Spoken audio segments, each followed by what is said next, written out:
And we're live. Hi everyone, hi, I'm Cryptic Hybrid. Welcome to today's live stream. It's I don't know why I didn't get any notification. That's kind of weird, but usually, you know what, just you know the hour, just come around the channel around this time, and you know, Monday to Friday there should be a live stream. So hi everyone, it's Thursday January 11, 2018, and we're gonna play a visual novel, something that I really don't try much on my channel because, well, I don't really play many of those, and a lot of those are kind of weird, like dating stuff, like, you know, dating furries and dating like weapons and dating instruments, like actual like musical instruments. So it's a little bit weird, but this one should be pretty cool. I've played the previous game, the previous visual model made by this developer, and I really liked it.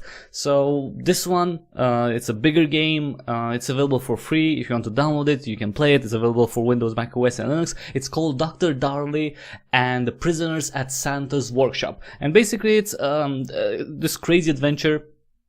But again, visual novel, right? You don't have any kind of gameplay elements. It's all a story that you have to go through, and it's a story about, you know, obviously Dr. Darley, Dr. Anthony Darley, and his sidekick Alex Homane, who go, well, to the South Pole, and we'll see more about it. Now the game, as I mentioned, is available. It's available on Ninja.io. Just check the link in the description below. It's developed by Pliant Paper, aka Lars Martinson. And yeah, let's go right in and play. Let's start a new game. Alright, first of all, it's with the controls. Let's see the controls. Press space, enter, click to advance. Pretty straightforward. Page, okay. Click on the lower left corner to return to the previous text. Click on the upper left corner to access the menu. Save, adjust settings, blah blah blah. Don't forget to save before you quit. Oh yes, we should save often. That's it. Hope you enjoy this. Alright. Pliant Press presents. I should increase the volume of the music. Oh, sorry, I should click. That's it. Wait, sorry. I forgot to click. A visual novel by Lars Martinson. Dr. Darley and the Prisoners at Santa's Workshop.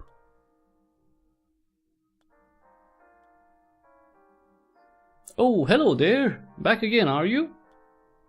Oh no, don't get me wrong, I'm delighted to have you here. I'm just surprised that you'd come out in the cold. So this is Alex Homane, and he's Dr. Darley's sidekick, and basically he's telling the story, right? Years and years after. He's like, you know, he's like in Titanic, you know, just this story told by people who survived. I, for one, hate the cold, just can't stand it. Back when I was a rosy-cheeked lad, it was another matter entirely. I used to love playing out in the snow. I loved nothing more than making frosty Daniels and having snow sorties with my little friends. But now, well, now the cold cuts me to the core. My advancing years probably don't help. These old bones don't warm up the way they used to. But actually, my aversion to frigid conditions can be traced directly back to an ordeal decades prior. This was back when I was in the employ of the great Dr. Anthony Darley. As one of the world's premier physicians, Dr. Darley was often consulted in cases all across the world. I, so young and fresh-faced back then. Well, he doesn't look exactly that fresh-faced, you know. Hi, hello. Hi, Cancer Ray, hello. Accompanied the doctor on these excursions, serving as his assistant. These adventures took us to the four corners of the globe. We were no strangers to danger. We had to pit our wits against many a crook, robber, and ne'er-do-well. I don't know what that means, but okay, sure. But ironically, one of the most menacing adversaries was one of the world's most beloved figures.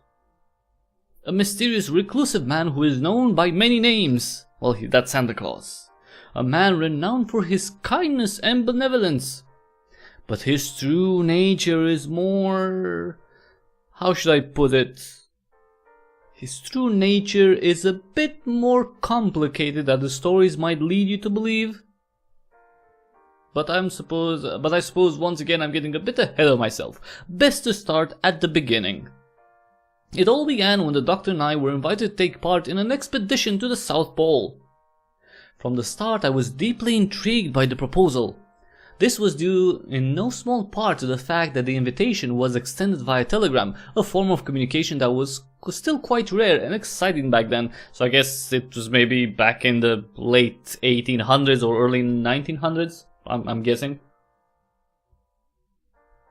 Sorry, I always have to drink a lot because there's gonna be a lot of talking here. The game has 48,400 words, so yeah.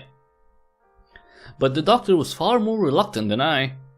Only after I went over the details of the excursion at great length was I finally able to convince him.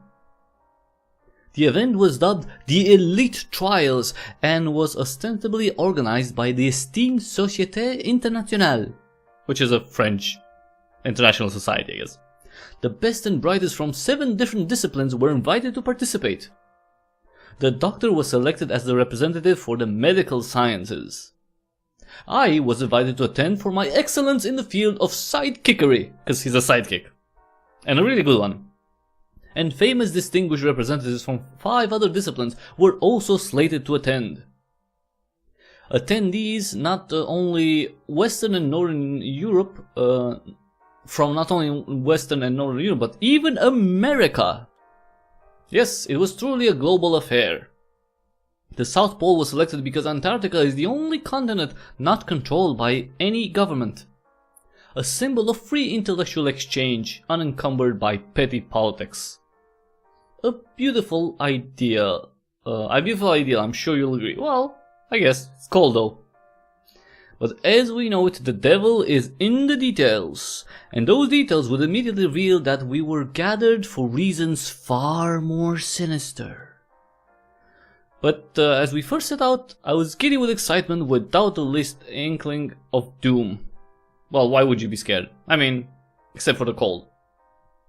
Since the participants were coming from the 4 corners of the world, it was arranged for us to all arrive separately. See, that's a problem there. That text right there. See, it says 4 corners of the world. I mean, that only just is fuel to the fire that is conspiracy theories about the world being flat. I mean, come on. 4 corners. The world is round. Come on. Kinda. You know what I mean. Sphere. Kinda. The Doctor and I arrived to Antarctica's western shore by ferry, then trekked inland by dog sled. We arrived at the West campsite on December 21st. Off in the distance, past an icy mountain range, we could see the planet's southernmost point. Well, will you look at that? There actually is a gigantic pole! And it's spinning! How delightful! Well, of course. You didn't know there was a pole at the South Pole? It's right there in the name. And that's how all the pictures depict it. Well, that's how all the cartoons depict it. I just thought that was an artistic license. Oh no. In fact, many of the early polar explorers were disgraced barbers who were trying to escape persecution following botched surgeries. See, this is why I like the game, and I really like the developer who's making these games. I mean, you smile internally when you read a line like that. Surgeries? Indeed, barbers used to dabble in back alley surgery and dentistry before regulations were put into place that banned the practice. So basically the South Pole was found eventually, right, by barbers who were doing illegal stuff, and they were, running from the law. That's why even today the hairstyling profession is overrun with unsavory rogues and otherwise unemployable. The Doctor motioned towards the iconic pole. They must have erected this monument as a tribute to their perverted profession. Unfortunately, the Doctor's riveting speculation was cut short when a terrifying, burly man made his way over to greet us. You arrived. Well, greet might be a wrong word for it. His reception was as chilly as the ice snow beneath our feet. Hello, how do you do? Very good, thank you. My name is Anthony Darley, and this here is my assistant, Mr. Alex Homain. Pleased to meet you. And tell me, who might you be? Sergeant Nikolai von Krikol. How do you do, Sergeant von Krikol? Please, no need for formalities. Call me Sergeant Nikolai. Of course, whatever you say, Sergeant Nikolai, sir. Oh no, I must. You must be the representative from the military arts, I take it? Duh. And based on your accent and uniform, would I be correct in assuming that you are from the Russian Empire? Sergeant Nikolai narrowed his eyes. Tell me, doctor, do you value your fingers and toes? Did I miss something somewhere? This doesn't sound like the same conversation we were just having. Yes, I do, Sergeant Nikolai.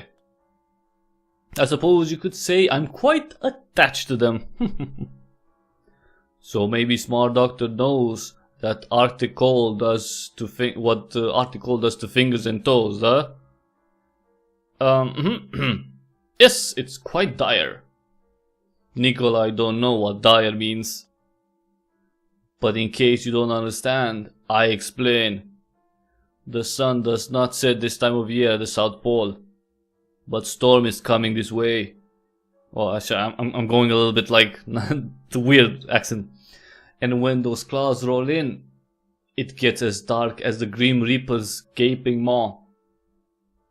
Oh, your skin burnt from the blizzard wind just as it would burn in a fire. Good Lord!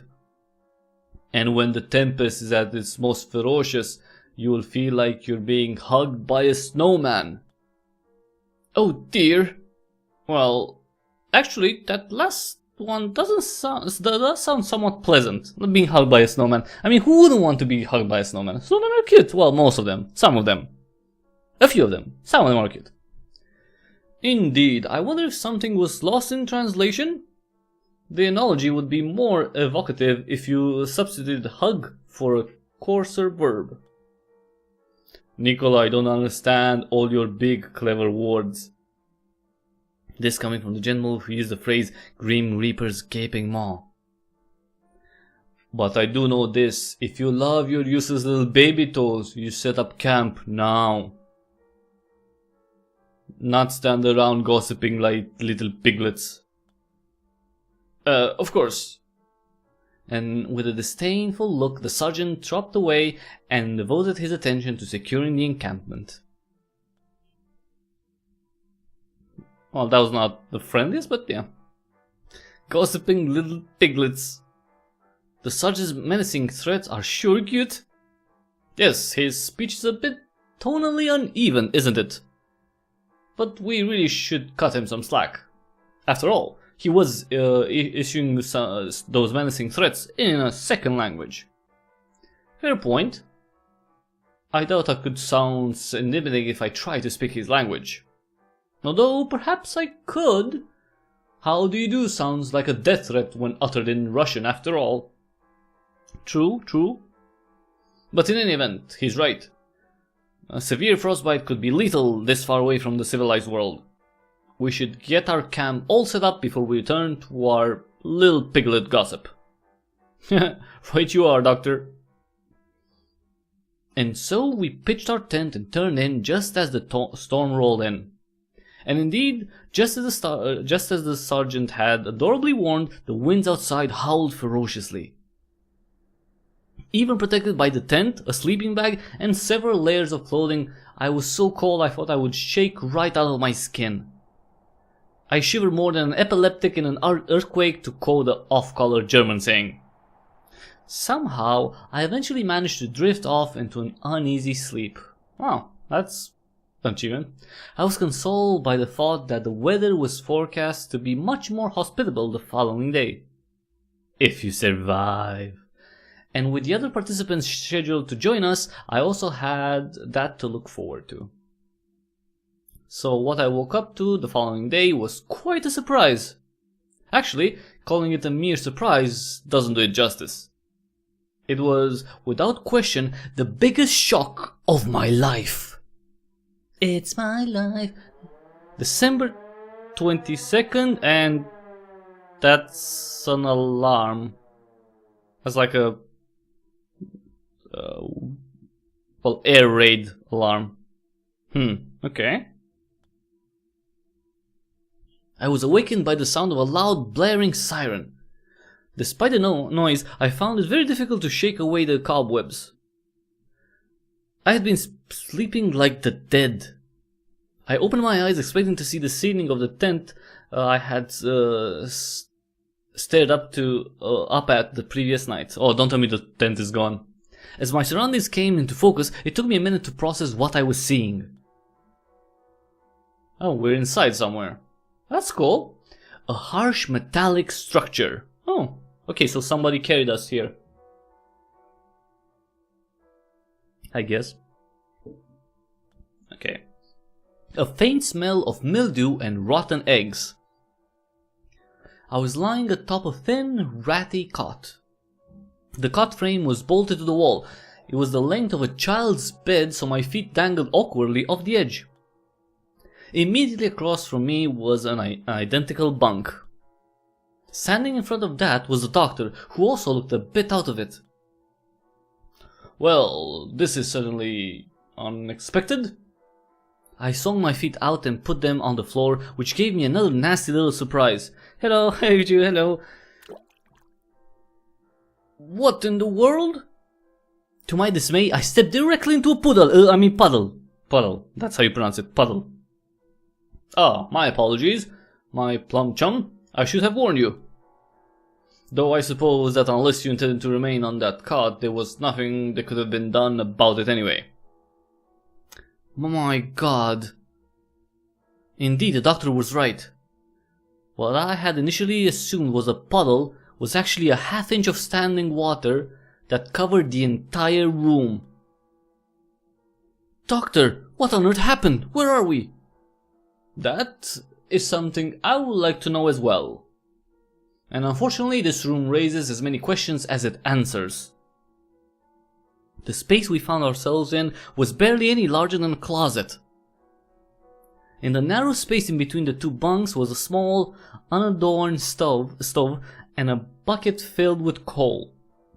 Well, at least it's not, a bucket full of other stuff, so... The facing wall had a sturdy looking iron door with a slab of sheet metal bolted into the middle of it. Curfew. The door was about a foot shorter than convention would dictate. On top of the slab of sheet of metal was a small placard. The beginning and end of curfew will be signaled with a siren. It is strongly recommended that you immediately return to your cell during curfew and start the fire in the stove using the coal provided.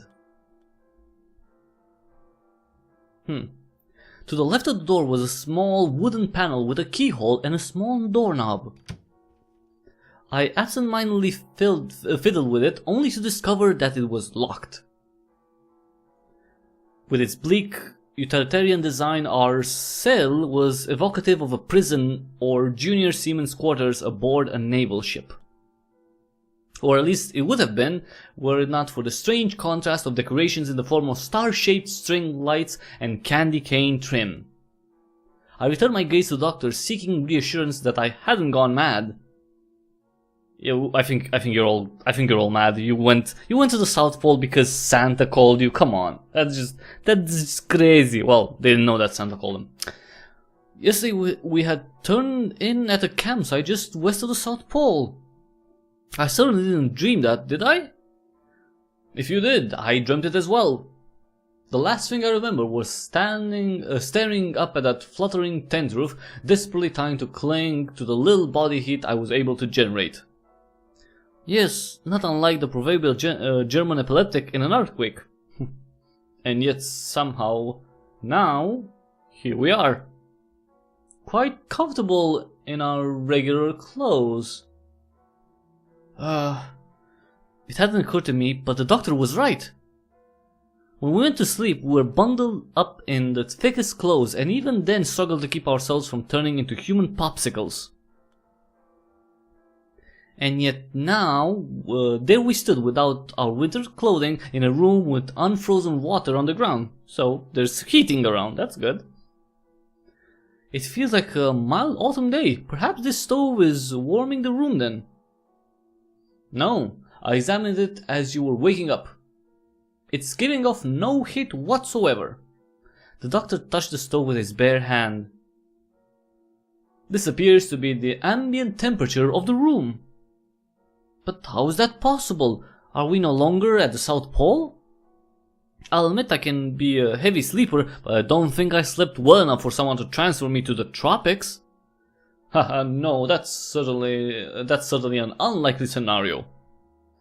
Well then, how on earth is it that... Just then we heard a metallic creak coming from outside the room. They're calling from inside the house. Both of us quieted down and listened. Yes? We heard the soft murmur of a quiet voice. Nothing? The door muffled the sound, so I couldn't make out what it was saying. I spoke to the doctor in a hiss. Good Lord, who do you think that is? I can't say, my round chum. Perhaps we should head out and investigate. Investigate? But surely we're... The prison-like feel of the room and the reference to curfews and cells made me assume that we were locked in. So I was quite surprised when the doctor tried the door and discovered it offered no resistance. It just opened. As the door creaked open, we found ourselves in even more surprising space.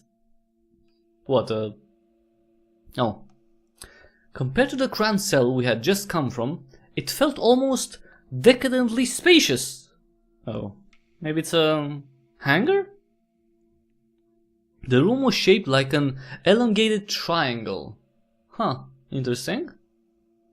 And so that means there are 1, 2, 3, 4, 5, 6, 7 rooms around. The door we exited was along the shortest wall, next to one of the corners. Hi Jay, hello. The room was decorated with the same bizarre candy cane trim and string lighting. Well, bizarre. It's Christmas, duh. Is there like, maybe the South Pole, well, it was December 22nd, so it makes sense. Our view of the farthest corner was obstructed by a long white sheet that hung down. The room's most impressive feature was the ceiling, which was about 3 stories high with a domed roof. See? I told you it's a V. Well, it's kind of like a triangle, something like that. It's probably like a huge hangar or something. It seemed to be sweating with the occasional droplet of water dripping down. Maybe we're underwater. This seemed to be the source of the standing water which was present here as well. Amazingly, it was even warmer here than in the cell, with a temperature that was practically balmy. What on earth is this, Doctor? I don't know. I can't say if I've ever seen anything like it. See, other doors. I looked at the doors to our right and noticed that each of them sported a portal-style window. So 136, 137, 148 and so on. I wonder if this door has a window like that as well. I stepped out and closed the door behind me to get a better view. Yes. Will you look at that? Dude, there's someone behind you. The metal sheet on the other side completely blocks the portal window from view. I figured... My thought remained unfinished as a shadowy figure lunged at me from behind the door with the grace of a figure-skating assassin. You, who are you and why have you brought me here? Don't hurt me. I'm afraid we didn't bring you here at all. We just awoke to find ourselves here a few moments ago. Oh no, I'm sorry for jumping to conclusions then. No, that's quite alright. My name is Dr. Anthony Darley, and that terrified, portly chap is my assistant, Mr. Alex Homain. Hello? Who might you be, young lady? Oh, yes, of course. I didn't introduce myself, did I? My name is Nora Visser Jansen. I'm the professor of engineering at the Royal Windmeln University. That's quite the name.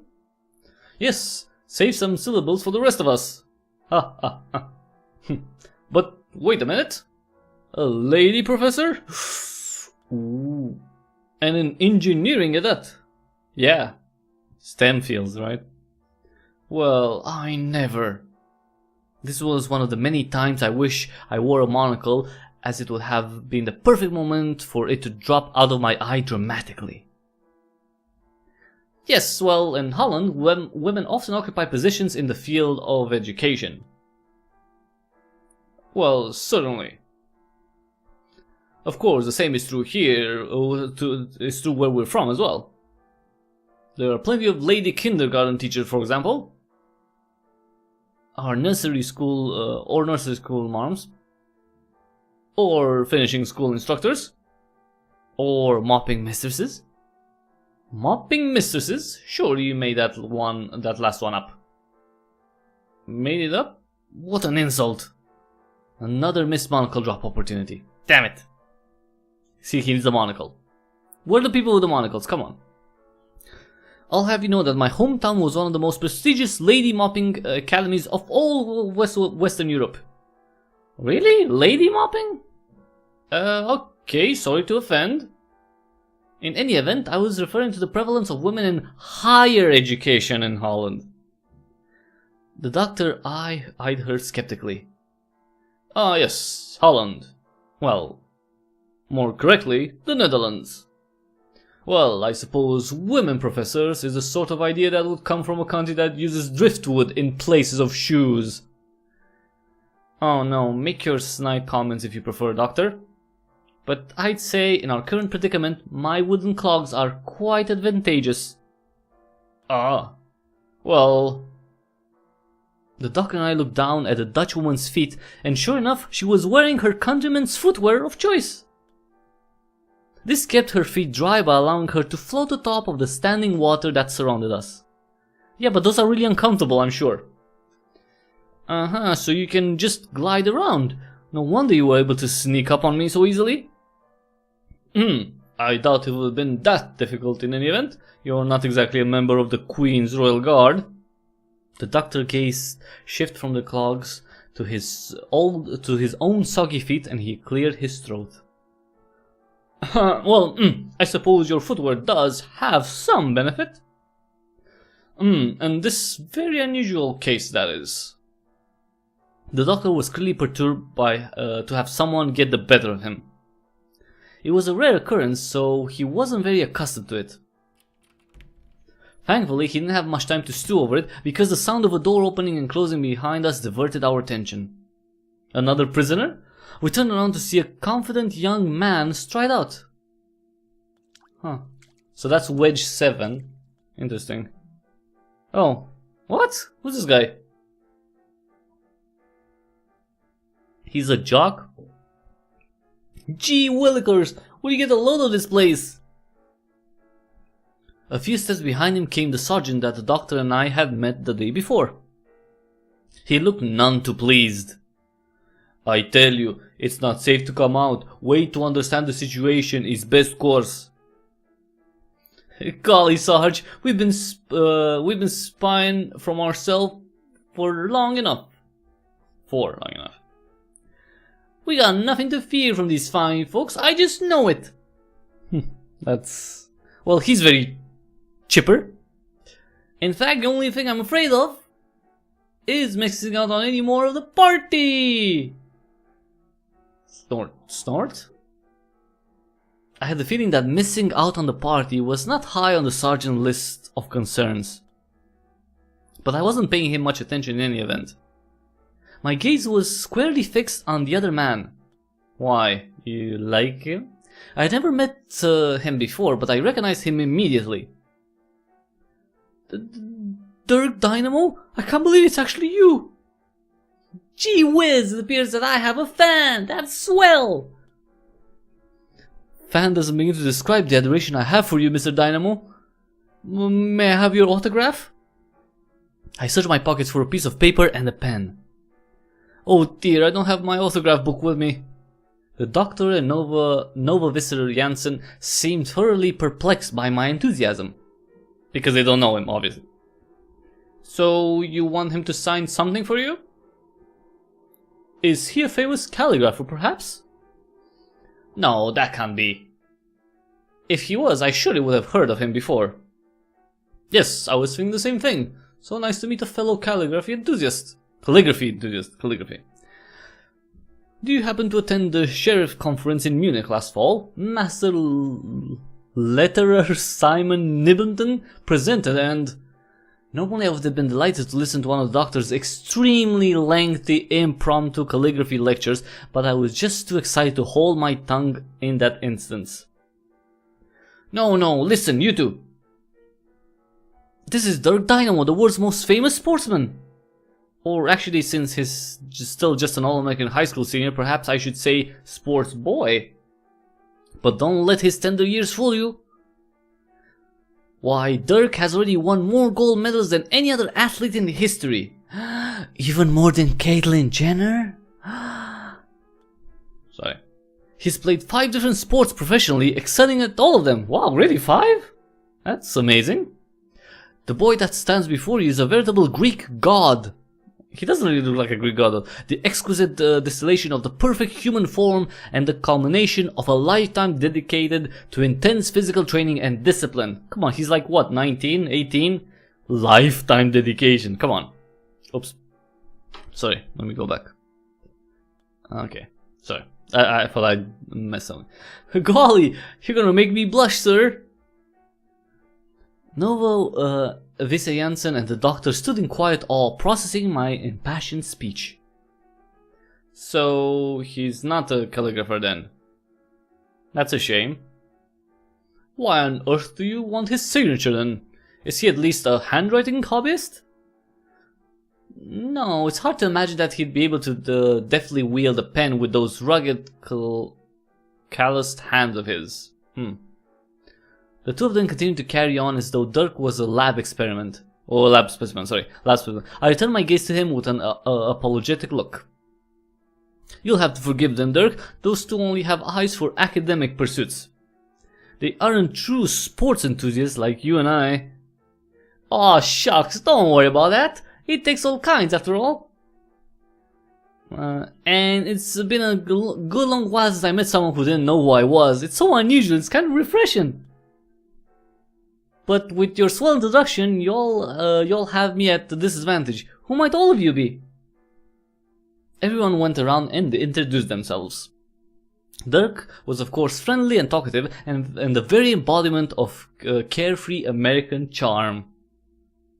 Sergeant Nikolai, on the other hand, remained true to form, speaking only in single syllables and eyeing everyone with suspicion from the edge of the group. Yeah.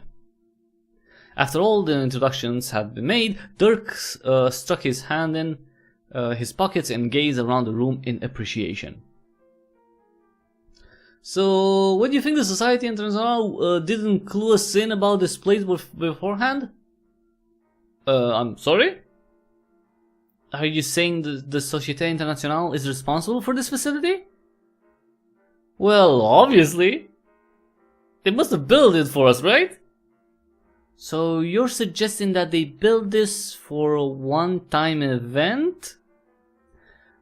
Okay, then how do you explain this place? I guess I can't. Dirk nodded confidently. Well, there you have it then. There you have what? Just because something can't be easily explained doesn't mean the first harebrained idea that some idiot suggests is correct. Ooh. Dr. Darley hitting hard. Idiot, really? But doesn't mean that I'm wrong, does it? What? Well, I suppose not necessarily. Dirk nodded confidently. He's very confident. Well, there you have it then. There's no point in debating you. Dirk beamed with pride. Golly, that's awfully nice of you to say, Doc. But chin up, I don't think I'm that much better at debating than you. The doctor opened his mouth as though to speak, but thought better of it. I tell you, I like a surprise as much as anyone, but they should have been so hush hush about this place. I wouldn't drag my feet about coming if I know that we're gonna have to spend the entire time freezing our bottoms off outside. Just then a drop of water plopped down on Dirk's perfectly sculpted nose. That's a perfectly sculpted nose? Come on. Really? That's a perfectly sculpted nose? That beast thing right there? Come on. Granted, the plumbing looks like it could use a bit of work, but I'll take that over the cold. Pardon me, Dirk, perhaps I'm misunderstanding you. English isn't my first language after all. I'm beginning to wonder if it's his either. Did someone from the Société Internationale bring you here? Well, I haven't met any of them, to be honest. Dirk puffed out his chest in pride. After all, I got the invitation for this shindig from one of those newfangled telegraphs. Telegraphs, oh Jesus. Yep, you heard me right, telegraph. We were invited by telegram as well. My first telegraphically delivered invitation. It was quite the thrill. Same here, they really pulled out all the stops. The doctor, who was something of a Luddite, failed to understand everyone's enthusiasm. This is everyone. Why is everyone so excited about that horrible fad anyway? Telegrams. Psh. It's just an unpleasant mess of dashes and periods. Such rubbish. As an enthusiast of the burgeoning medium, I relished the opportunity to exalt its benefits. I'll concede that the technology is still in its infancy, Doctor, but its potential is staggering. We'll have Twitter in 120 years. Well, 10 maybe. 110. 100. It would well lead to a revolution in the way we communicate remotely. It certainly beats the way things are usually done now, you have to agree. The doctors sniffed in contempt. Well, that's not a particularly high bar. At the time, most correspondence was conducted by street urchin post. Letters and packages would be tied to disadvantaged children who would deliver them in exchange for a piece of copper or a ladful of gruel. So they were basically child labor. This worked passably well on a domestic scale, but it was a nightmare for international communications. Yeah, because you need too many children. Street urchins would often take weeks or months to arrive at their destination if they didn't drown en route swimming across the ocean. And then you'd have some dirty foreign child that you would have to pay. You had to feed or pay before you could send them on their way. Oh, Jesus. That's a disturbing. It was quite a hassle indeed. Telegraphic communication, on the other hand, is so much faster and it requires no interaction with the disease-ridden. Why, I recently purchased an electric telegraph receiver at no small expense, and it's a splendid way to get the latest news delivered right to your home. I use it to learn all about Dirk's athletic conquests or hear about the latest weather. Hear about the latest weather? Couldn't you just stick your head out the window? And I use telegraphic transmissions as part of my university's distance learning program. Distance learning? What's that? It allows students to listen to Morse code lectures remotely from the comfort of their own home. Or from the comfort of their nearest telegraph station, as the case may be. Yeah, because they didn't have it at home. A lecture delivered in Morse code? How unpleasant. Well, sure, it's not ideal, but the technology is improving in leaps and bounds. Researchers are on the cusp of being able to convert actual sounds into electrical impulses. How fascinating! So what? Isn't that basically the same thing as recording something onto a record? Oh no, it would be a completely different process. At present, if I wanted to hear a sound that originated in Spain, a record would have to be physically shipped to me, which would take weeks. But if sounds could be converted into electronic impulses, they would then be transmitted via radio waves through the air and then converted back into sound at a distant location. We aren't far off from being able to talk in one location and be heard in another, instantaneously. I hear enough of people blathering when they're actually in my company. The last thing I need is to hear them when they're not even there. The doctor, realizing he was outnumbered, was starting to look like he regretted bringing up the subject in the first place. He moved to steer the conversation elsewhere. So, can anyone recall how they ended up here? That is the question, isn't it? My dog sled team arrived at the east campsite early in the morning on the 22nd. Oh, so she's been here... Maybe she's the last one to arrive here? Because we were at the camp on the 21st, she arrived on the 22nd. And we are on the 22nd. I briefly met with Justine Bordeaux, who had just arrived a few hours before. For the second time, I found myself feeling starstruck. Oh, that's how I named her. Justine Bordeaux? Gee! Yes, I didn't really have much time to talk to her before I had to assist with setting up the camp. I went to rest in a tent, and when I woke up, I was in cell 138, all by my lonesome. Cell 138? It was only then that I noticed that the 5 doors along the short wall were all numbered from 136 to 140.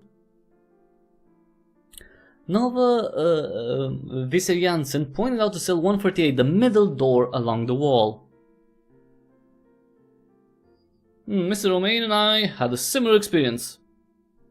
We arrived at the west campsite set up before the storm and awoke to find ourselves here. We woke up in the cell on the far right, 140. As for me, I got to the north campsite just as the storm was rolling in on the 21st. The north campsite? That doesn't tell us anything meaningful about your location. Huh? What you talking about, Doc? After all, west is left, east is right, and north is up. And I was at that up campsite. But Dirk, you silly boy, every direction is up to the South Pole. Okay, then what should I call it? Oh,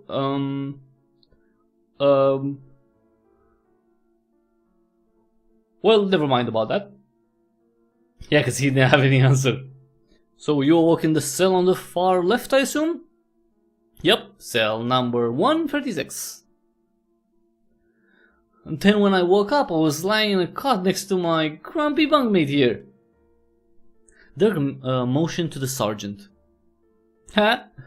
Just joshing you, Sarge. I was also at West Campsite with Doctor and his little friend. I am ashamed to admit I was brought here against my will too. Should never let anyone get the jump on me. Oh god, good gravy, get a jump on me against my will? You make it sound so sinister. I tell you, when we were alone in that room and I heard your voices, Sarge here did not want to leave for love or money. I would have thought the military bigwig would be a bit more adventurous. Live a little, man. I'd rather live a lot. Adventurousness gets foolish young men killed. This whole situation very strange. Too strange. It certainly is odd that none of us can remember how we got here. Yes, it's unlikely that would happen by chance. The doctor turned to face our Dutch colleague. Say, the doctor seemed unsure of what to do. Would you mind telling me your marital status? Huh? Oh, Nelly, go dog go! You sure work fast, dude. Though I have to say, Europeans are sure lousy at flirting. Would you mind telling me your marital status? Might be worst pickup line I've ever heard in my life. No, you all misunderstand me. Usually, when I make the acquaintance of a young lady, I receive a formal introduction from her husband, or if she's unmarried, her father or brother. I see. And what if she doesn't have a husband or brother? Well, any guardian, a godfather, a nephew, a son, what have you. A son? How on earth would that be considered a guardian? What about a mother? Well, in the absence of a more traditional guardian, or a butler, a mother could make introductions, I suppose. But I won't mean to lecture you about common sense social norms. I'm getting off track here. Since we're in this unusual situation, no formal introductions were made, so I wasn't sure what form to address you. Mrs. Wizard Jansen or Miss Wizard Jansen? Ah, yes, I see. Well, in that case, feel free to call me Professor Wizard Jansen, and we can sidestep the whole issue. Wow. Catty. Or since you were complaining about how long my name was, Professor Nova if you prefer. Yes, quite, indeed. Sure, quite. This highly unusual request clearly made the doctor most uncomfortable, and for a moment he sputtered like a skipping record. But finally, in the interest of the expedition, the doctor magnanimously chose to address the Dutch woman of dubious marital status in the manner she requested. Dubious marital status. She's like Schrodinger's cat, except she's like the Dutch professor. Like, she could be married or she could be single. And at the same time, we don't know. Professor Wizard Jansen, then you mentioned that you met someone named Justine Brudeau. She's French, I take it. Sorry, that was. I believe so. She seemed to have an aversion to pronouncing the letter H in any event. What? Of course she's French. As French as a cowardly poodle eating a croissant soaked in wine. What? Capital. Is she some sort of liaison from the Société Internationale, perchance? No, she's one of the participants in the expedition, actually. The representative for the theatrical arts. Well, where is she then? Well, let's check another room, right? At least that's what I gather. I only had the briefest of opportunities to speak with her, so I'm afraid I can't tell you much about her.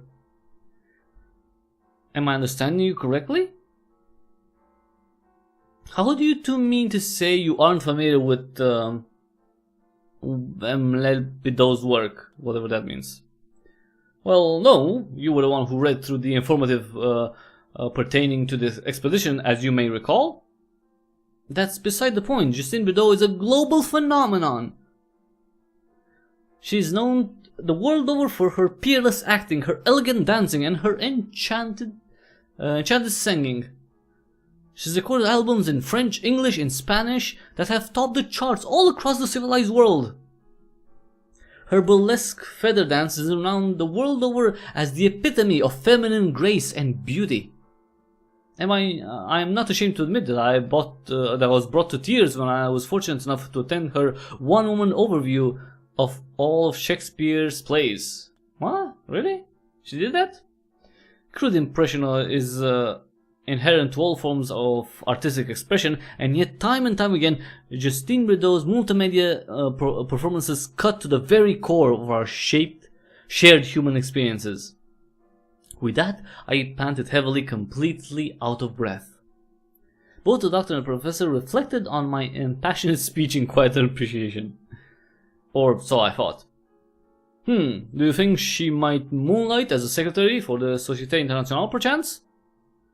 I'm fairly certain she doesn't have to work a day job to make ends meet.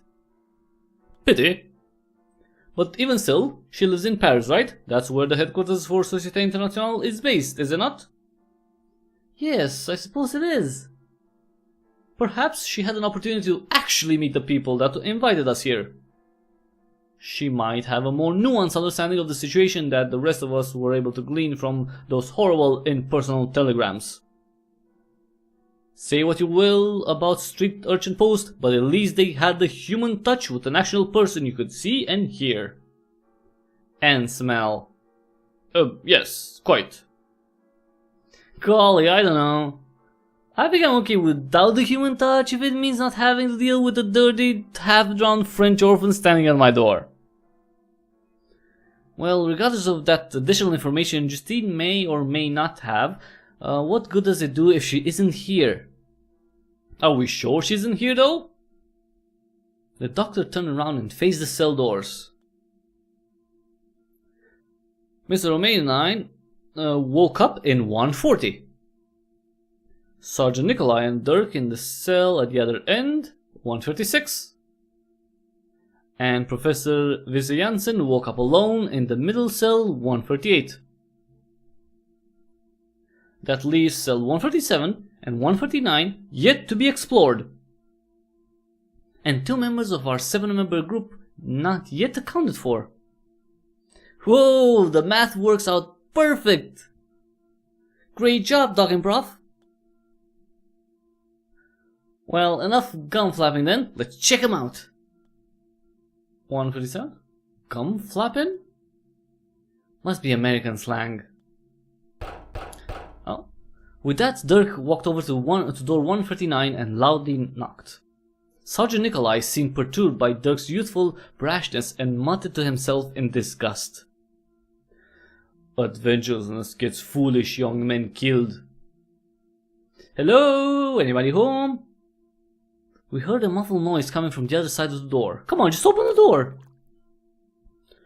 What in tarnation? Hot damn, I know that voice! Without further ado, Dirk swung the door open and headed inside. The room was identical to the cell the doctor and I woke up in. Its sole occupant, a bleary-eyed elderly gentleman, seemed very surprised. What? Who? Where? Fritzy, you old dog, I was wondering what became of you. Ha ha, Dirk, you dirty son of a gun. The two drew in close. Well, ain't you a sore sight, you Yankee Doodle, you. If you think I'm sore sight, you should look in the mirror, you hayseed harpy. The 2 men laughed uproariously while repeatedly slapping each other on the back. Why are they moving like that? That's a little creepy. That's not cool. No. Why are they insulting and hitting each other? They don't seem angry. Oh no, that's just a form of friendly greeting used by American men. I hate you, die. Oh! What's wrong with you, you brain-dead cretin? Ow. Yes, that's basically the idea. Hit each other. The Americans approached us and the new member of our party finally introduced himself. Good day, y'all. I'm Reverend Fritzy Doveright, at your service. Oh my, you'll have to forgive me for not recognizing you. But I only know you from your weekly address. The missus and I never miss it. Well, bless your heart, I'm so pleased to hear that. If you attend his weekly address, then how is it that you don't recognize him? Well, it's because he's a televangelist. A televangelist? What is that? It's a portmanteau for a telegram evangelist. Oh, good lord. Yes, good lord indeed. Praise Jesus. Oh no, I didn't mean it like that. Actually, never mind. Yes, the Reverend's ministry is truly innovative. Innovative. He conducts also all of his sermons live at his megachurch in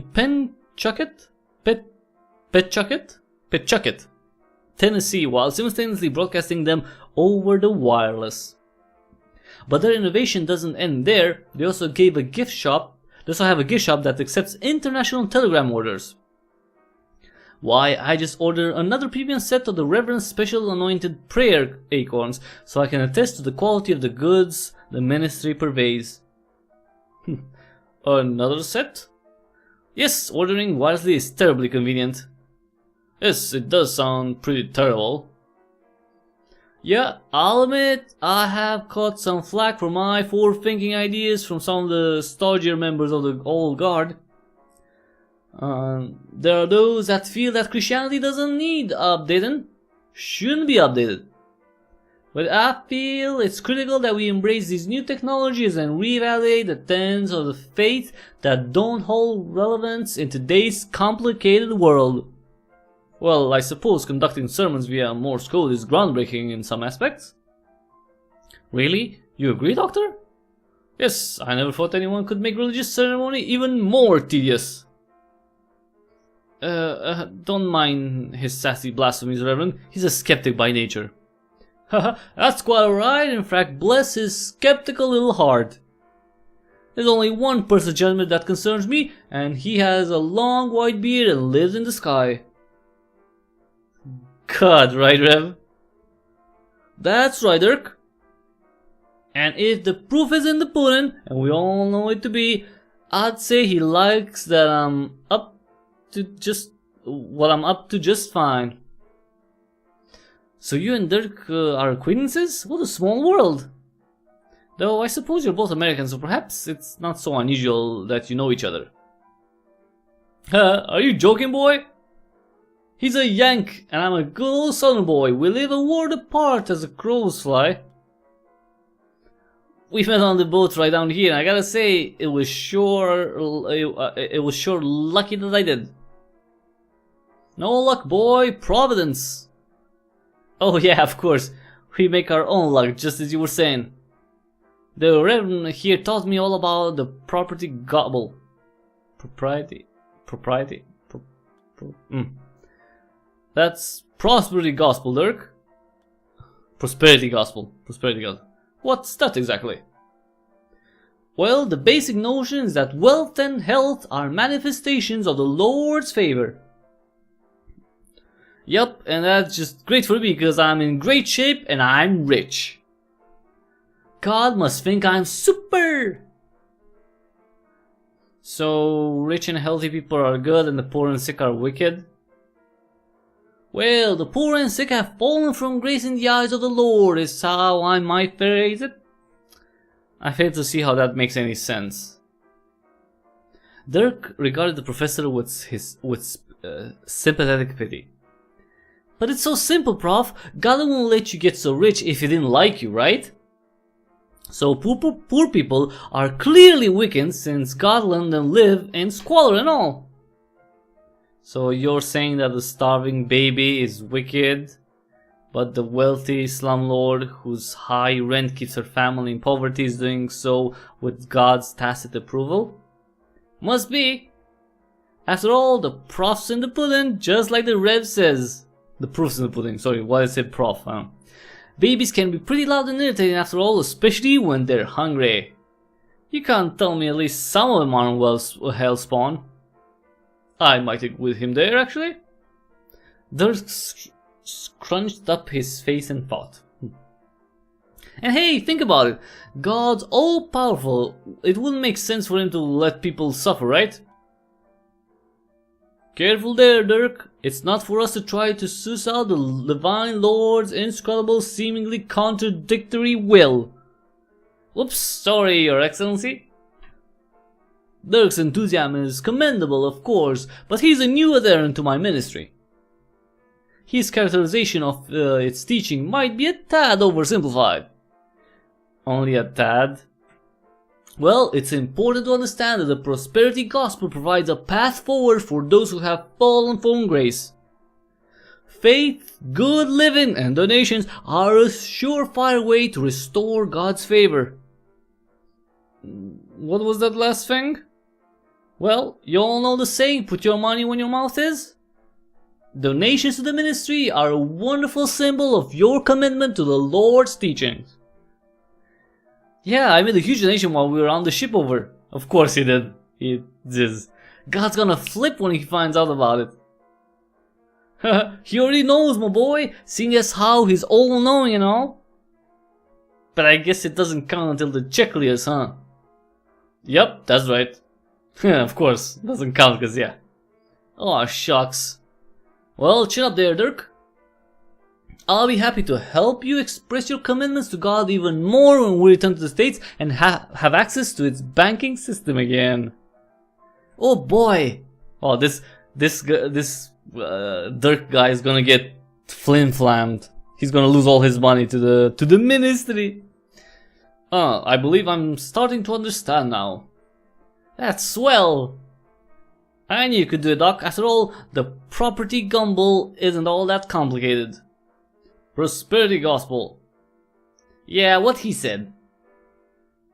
Well, I have to hand it to you, Reverend. It certainly does seem like you've taken the re-evaluation of the tenets of the faith part of your spiel seriously. Hasn't he though? Why, it barely even resembles Christianity anymore. Because it's not. Well, sure. Listen, I said a lot's changed since the time of Christ, and it's important to account for these new realities.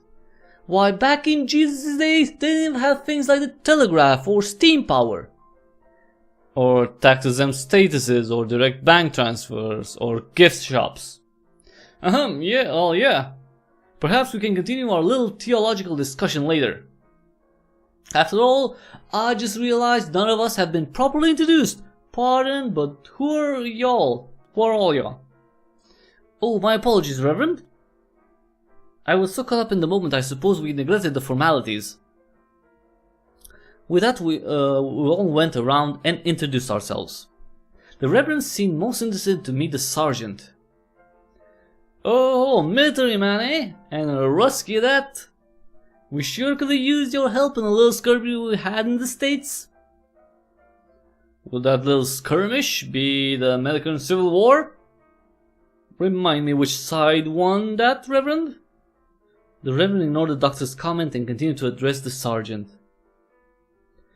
I'm a bit of a military buff myself. I could just love to sit down and hear some of your old war stories. The Sergeant looked like he would rather get a root canal than chat with the Reverend. Oh, he nodded in a non-committal way. Maybe I talk to you, maybe I don't. You're fine with that, right? He should be fine. He's fine. Maybe later. But for now, I gotta wonder, where in the devil are we? Last I remember, Dirk and I were at the campsite. Oh dear, so it seems like he doesn't remember anything either. We explained the situation to the Reverend and as we understood it. Good gracious, that is quite a humdinger. Well, I suppose that just leaves Miss Brideau. Perhaps she's in the final set. Ah! For the second time that day, I exclaimed in surprise when I noticed a small unfamiliar figure standing behind Sergeant Nikolai. What in the devil? Wonderful, a street urchin. I've never been happier to see one. Do you have a message for us, Waif? I guess he has. The small figure stared at the sergeant with pleading eyes. Anna, what on earth are you doing? Without uttering a word, she dragged him out of the room by the sleeve. So that's... The rest of us followed the pair as they made their way to the final unexplored cell, number 137. The design was identical to that of the other cells, but something else immediately caught our attention. Lying on one of the cots was a small womanly figure. The girl who had brought us here, whom the sergeant had referred to as Anna, sat beside the woman and looked at us expectantly. Oh my, that's her, Justine Brideau. Is she alright? She looks a touch pale. The doctor rushed over to her side and examined her. After a couple of tense minutes, he stood up with a grim look on his face. Let's all step back into the main room. We left the cell and the doctor gave us his diagnosis. Her condition is not good. It appears that she's in deep snow coma. It's a rare condition that occurs when those of delicate constitution face extreme temperatures. Good lord, how dire. Can you treat her, doctor? Yes. Oh, thank goodness. Would be the answer if I would usually give. What? Well, I gotta give him credit for the dramatic phrasing. Usually, I would stabilize her condition and help her regain consciousness. But not in this case. At present, I don't have my medical kit. Without that, I'm useless as an old maid's barren womb. My apologies, Professor. It's an old expression. Is it though? And in any event, why single me out for an apology? Because you're going to become that old woman with the barren womb? Well, obviously nothing. You're a real piece of work, you know that? The apology is worse than the thing you were ostensibly apologizing for. What do you mean? Sorry. What do you mean? How on earth can an apology be rude? Apologies are the very antithesis of rudeness. The antidote to rudeness. Great, well in that case I'm sorry you're such a bigoted, inconsiderate nincompoop. Okay. I'm gonna stop the text right there, because if this was in the 19th century or 20th century, bigot would not be a word used. So that's that word does not belong there in terms of, you know, actual use. Nincompoop, yes. Inconsiderate, maybe, but bigoted, no. People just didn't use that crap. That word, yeah. Okay, well, first off, that's not even an apology, it's an expression of disappointment. Okay, my apologies for pointing out just a few of your many character flaws. Look, I don't know what sort of twisted rules of etiquette they conform to in your country, but... Doctor, what is this talk about manners? Manners as a luxury we don't have time for. Debate about manners we have even less time for. Yeah, point taken. Granted, I don't know why you're singling me out since the professor was involved as well. What treatment does French woman need? Well, as I say, it's a moot point. There's nothing I can do with my bare hands. I need my medical kit before I can take any meaningful steps. Is there any chance she recover without treatment? None. I'd stake my reputation on it. And then she comes out right now. How much time would you give her, doctor? Without treatment, in her present condition? The doctor rubbed his chin and looked back toward the cell that contained Brideau's fragile figure. Hi, Tomato, hello. Hi, bye. I'd give her about 12 hours. Gee willikers, what a pickle. Let's hope she gets better, huh, Rev? Well, let's all pray for God's mercy, yes. I just wanna know what that Society International is doing while all this is going on. Hello? Is anyone out there? Hello? Welcoming committee? Concierge? Event coordinator? Anyone? No one. Oh, so it's just echo, echo, echo, echo, echo. Absolutely nothing.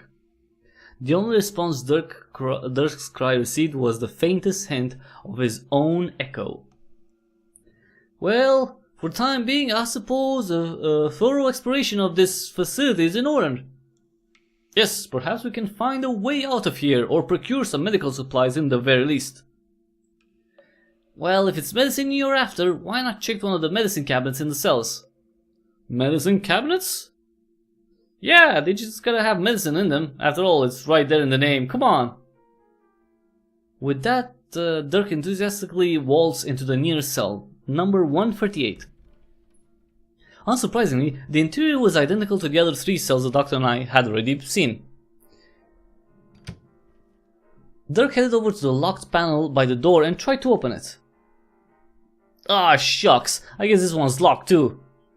Same as the one in Sarge and my cell. Yes. And in any event, these panels seem a bit thin. I doubt they're cabinets at all, medicine or otherwise. Though, I have to admit I can't imagine what their purpose is. Dirk remained upbeat. Okay, well, you also said you want an exit, right? I know where one of those is, too. I have to object to your use of the word too, since you were completely wrong about the medicine cabinets. Doctor, Dirk is trying. Follow me! Dirk walked us back into the main room and headed towards the cell the doctor and I had woken up to. Number 140. The doctor rolled his eyes. No, Dirk, that's just another cell. Not that door, Doctor.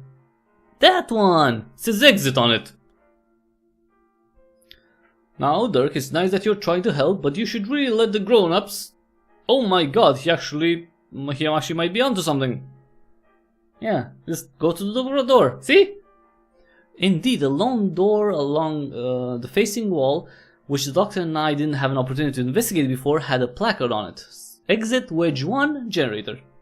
And that placard read Exit Wedge 1. Beneath that, the word generated was written in a scroll. The design was slightly different from the cell doors in that it didn't have the portal style windows. One similarity is that it did share with the cell doors is the same impenetrable steel construction. Well, I don't know what the rest of it means, but the exit part is sure welcome. Well done, Dirk. That just is just what I'd expect from a card-carrying chosen Lamb of God. The Reverend tousled Dirk's hair. Ah, shucks, glad to help. I know this is out of the corner of my eye and all.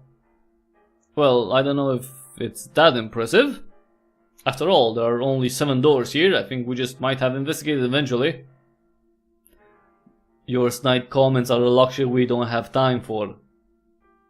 Yes, and besides, I think that's a luxury I could do without in any event. Let's check the door. Dirk tried to open the door, but to our dismay it was locked up tight. Dirk banged on the door and yelled again.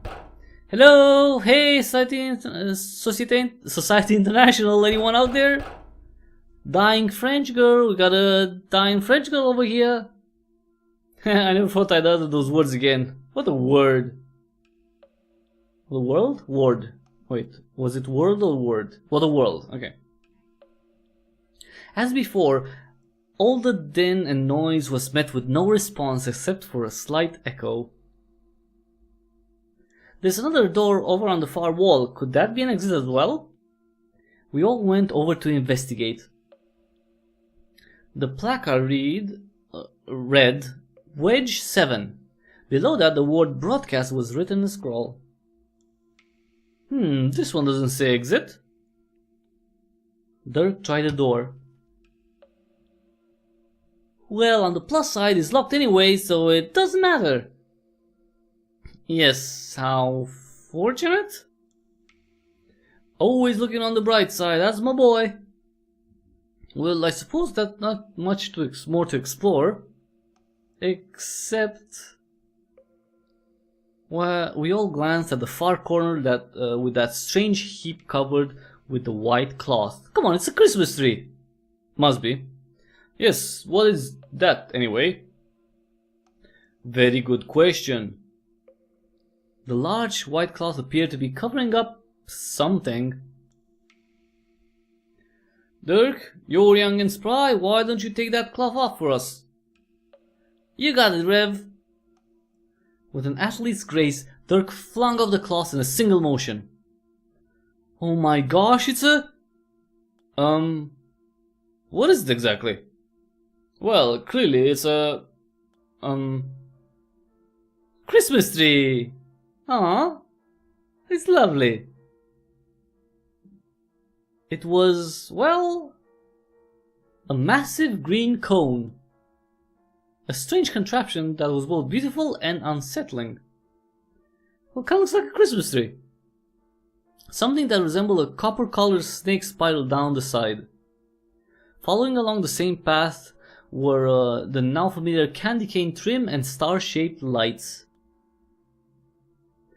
As the stop was a star-shaped adornment topped off with what appeared to be a small bowler hat. Bowler hat. It had a hefty-looking copper base with a green cone being suspended from a thick pillar at its center. With its shape and color, it almost resembled a decorated fir tree, and yet it wasn't that. It was something else. Dirk approached the strange cone and examined its base. There's something on here. Just as Dirk said, there appeared to be a small wrapped present tucked under the cone, almost entirely out of view. Hey, they got our names on them. He began to distribute the presents to each of us. Well, guess I'll just leave the one for Justine here. Wait! There's one here that says it's for Anna? Anna? Oh yes, of course. Everyone glazed over at the quiet urchin. With all the excitement, we had sort of forgotten her. To be fair, she was quite unassuming. She hadn't so much as uttered a word. With all eyes on her, Anna suddenly looked very self-conscious. Hello, dear. How do you do? Oh, she's not speaking, huh? Oh dear, you suddenly are awkward around children for a woman. Ooh. Waif, introduce yourself and provide a concise account of the circumstances that brought you here. Wow, nothing? Oh, so that's better. Anna looked around with a troubled look on her face. Her eyes finally fell on the sergeant. She's mute. I don't know what language she speaks, but not English, German or Russian. I tried talking to her in those tongues and she did not reply. Maybe she doesn't speak anything. I think she might have not all the lights upstairs. Oh, the poor little lamb. How do you know her? She was, what's the English word? Cabin boy on the ship I arrived on. Brought our meals and mopped the poop deck. Mopped the poop deck. Of course she did. A ship doesn't seem like a safe place for a young girl surrounded by all those unsavory sailors. She pretended to be a boy. She certainly could pass with the clothes and that cap. I wouldn't have known she was a girl if I hadn't heard her name. Captain told me she was a girl secretly so I could keep my eye on her in case of trouble. I don't know anything about her except her name. I didn't ask the captain for any more details. That's a surprise, that with you being such a chatty conversationalist. So she doesn't speak English, German or Russian, but what about Dutch, I wonder? Come on, nobody speaks Dutch, come on. Like not...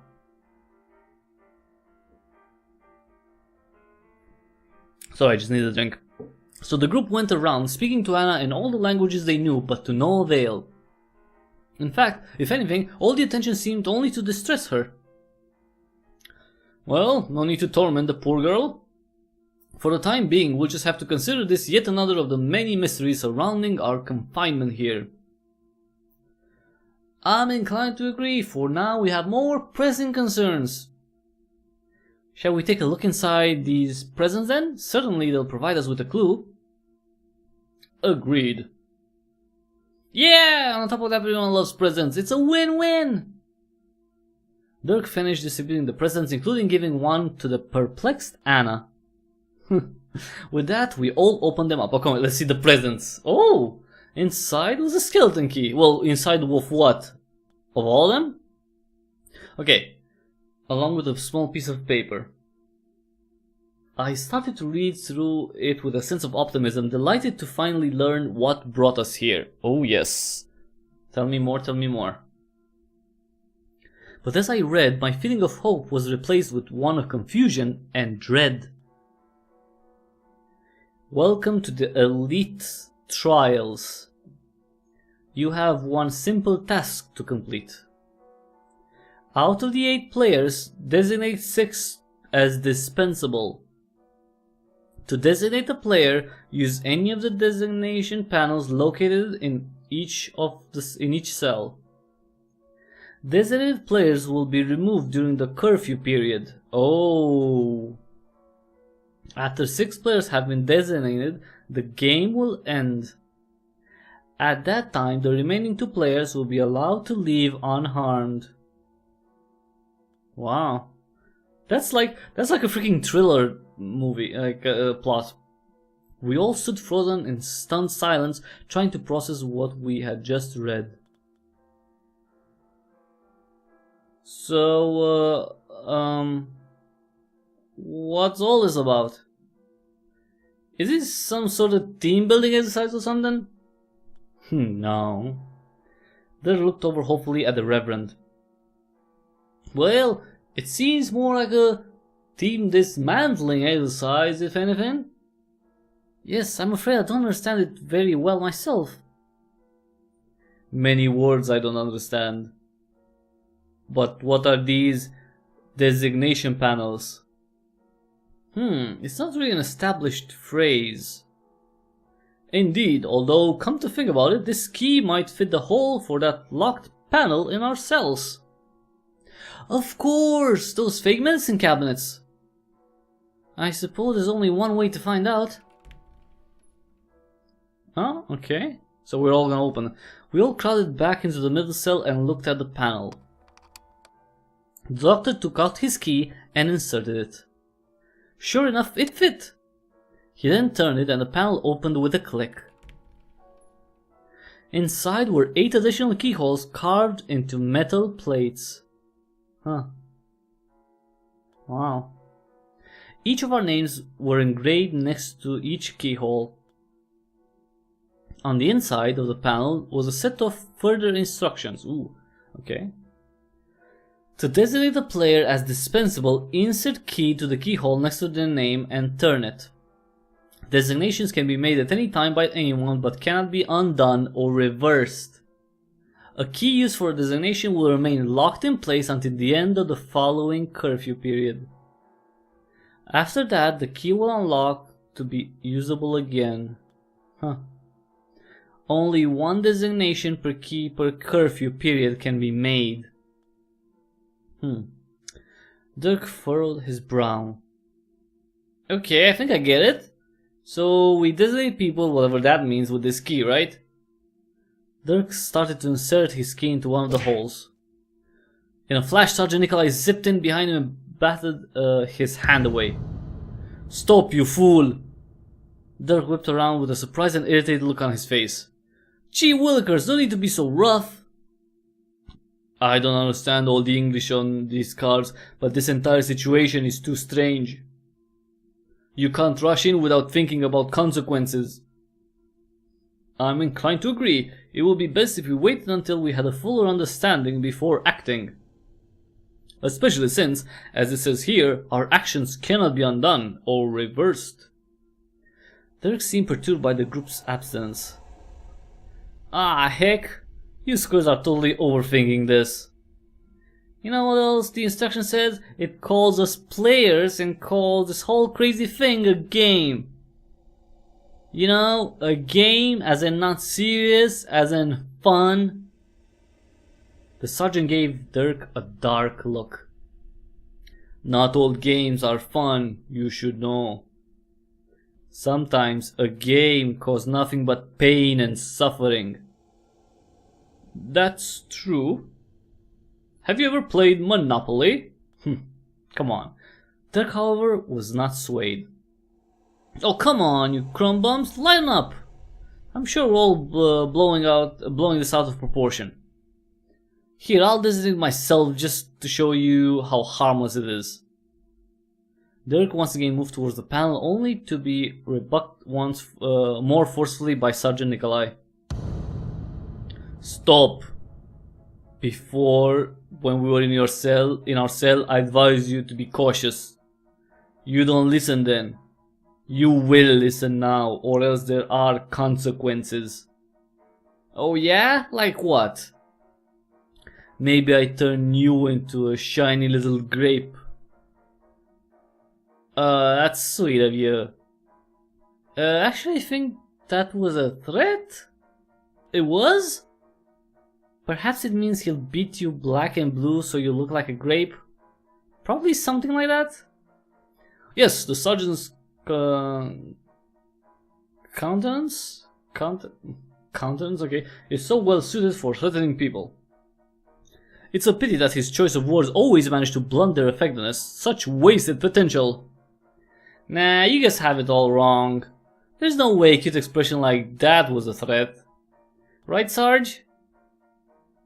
Yes. It was threat. Oh, gee. Dirk's eyes widened in surprise. Oh. Threaten me, eh? Why, I oughta... He glared at the sergeant, sizing him up. In terms of reflexes and raw physical strength, Dirk certainly had the sergeant beat. But the sergeant was battle ready and knew more about fisticuffs than even the most talented sports boy. Honestly, I can't imagine who would have come out on top in a fight.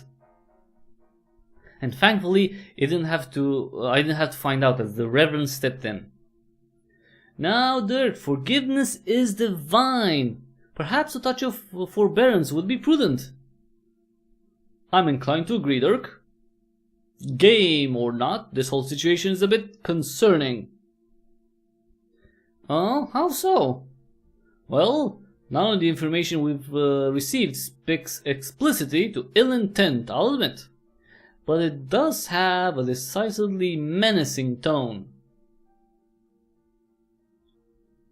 The use of the word dispensable in regards to human life is troubling for one.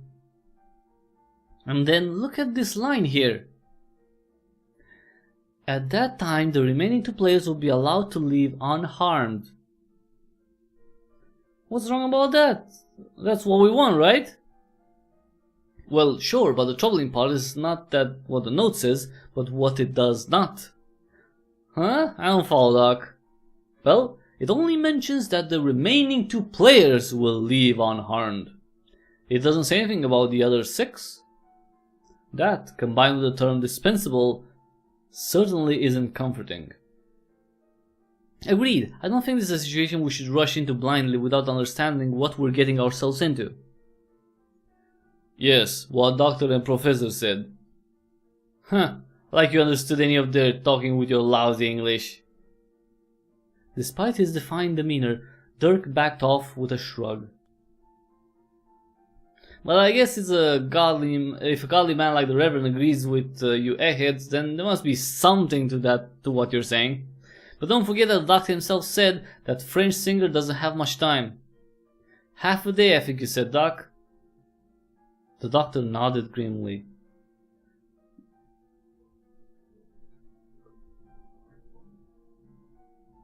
Sorry, I just had to have another drink. What? My throat is starting to hurt a little bit.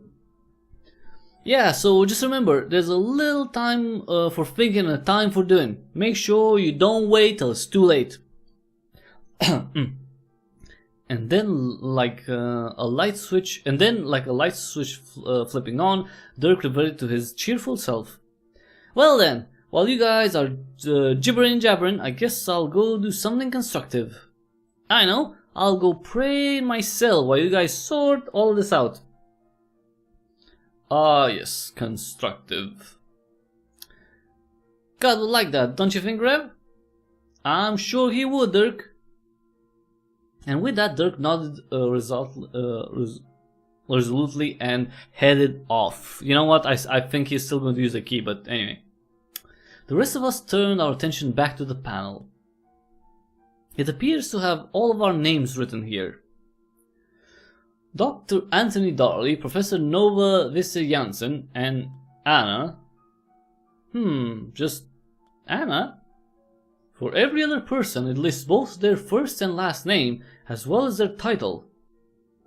And the rest of us are guests invited by Société Internationale. Why is Anna alone the exception?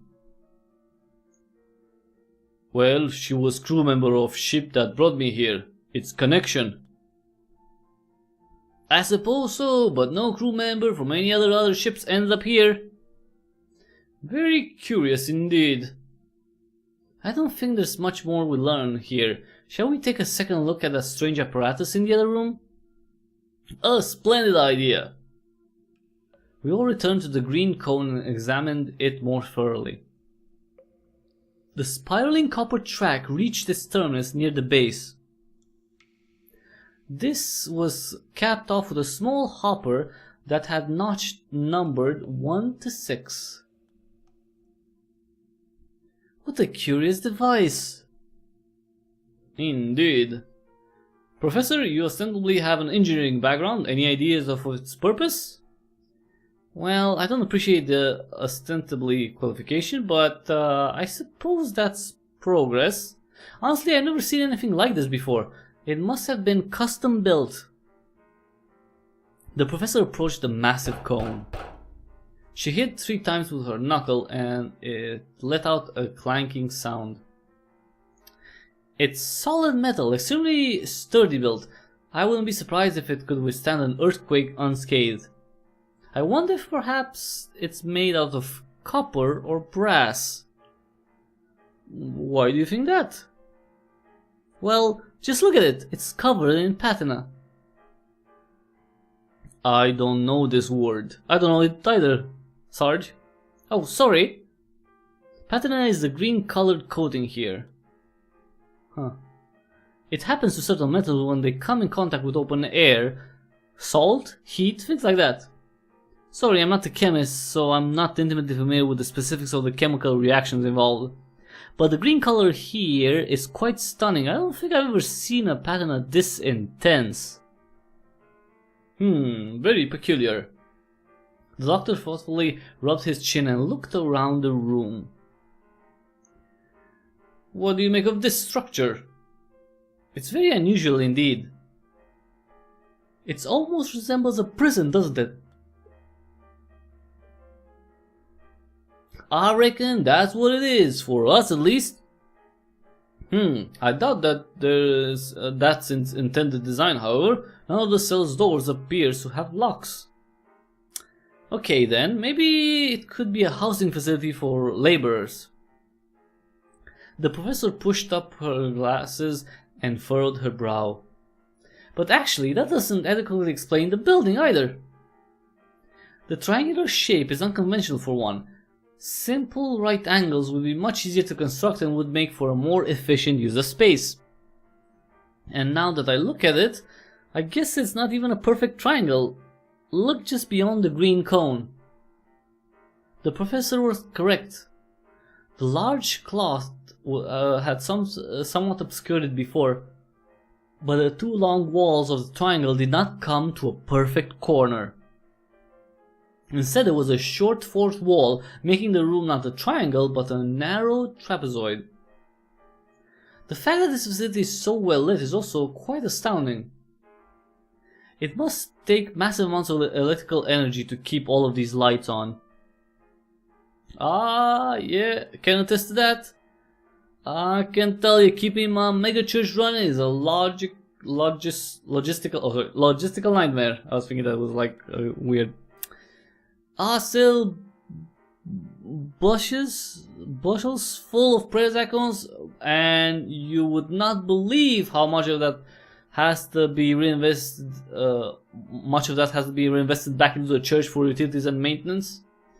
Whenever major repairs need to be made, my profit margins are just razor thin. Hi Squints, I come over your stream, just came to say hi. Hi, thanks for coming. Whatever you're doing, I hope you're having fun. Hi Squints. Thanks for coming in still. Even if you can't stay. It's so refreshing to hear a man of the cloth discuss profit margins. It's such an oft-neglected constituent of the Bible's teachings. Ooh. So sarcastic. Yes, well, in any event, the Reverend's church is in the civilized world. Well, it's in Tennessee, so I might have to Doctor, please have SAS for later. Save SAS for later. As I was saying, having an operation like this at the South Pole increases the logistical complexity by 100-fold. That said, I can at least conceive of how the lighting might be possible. But as for how warm it is, that I just can't explain.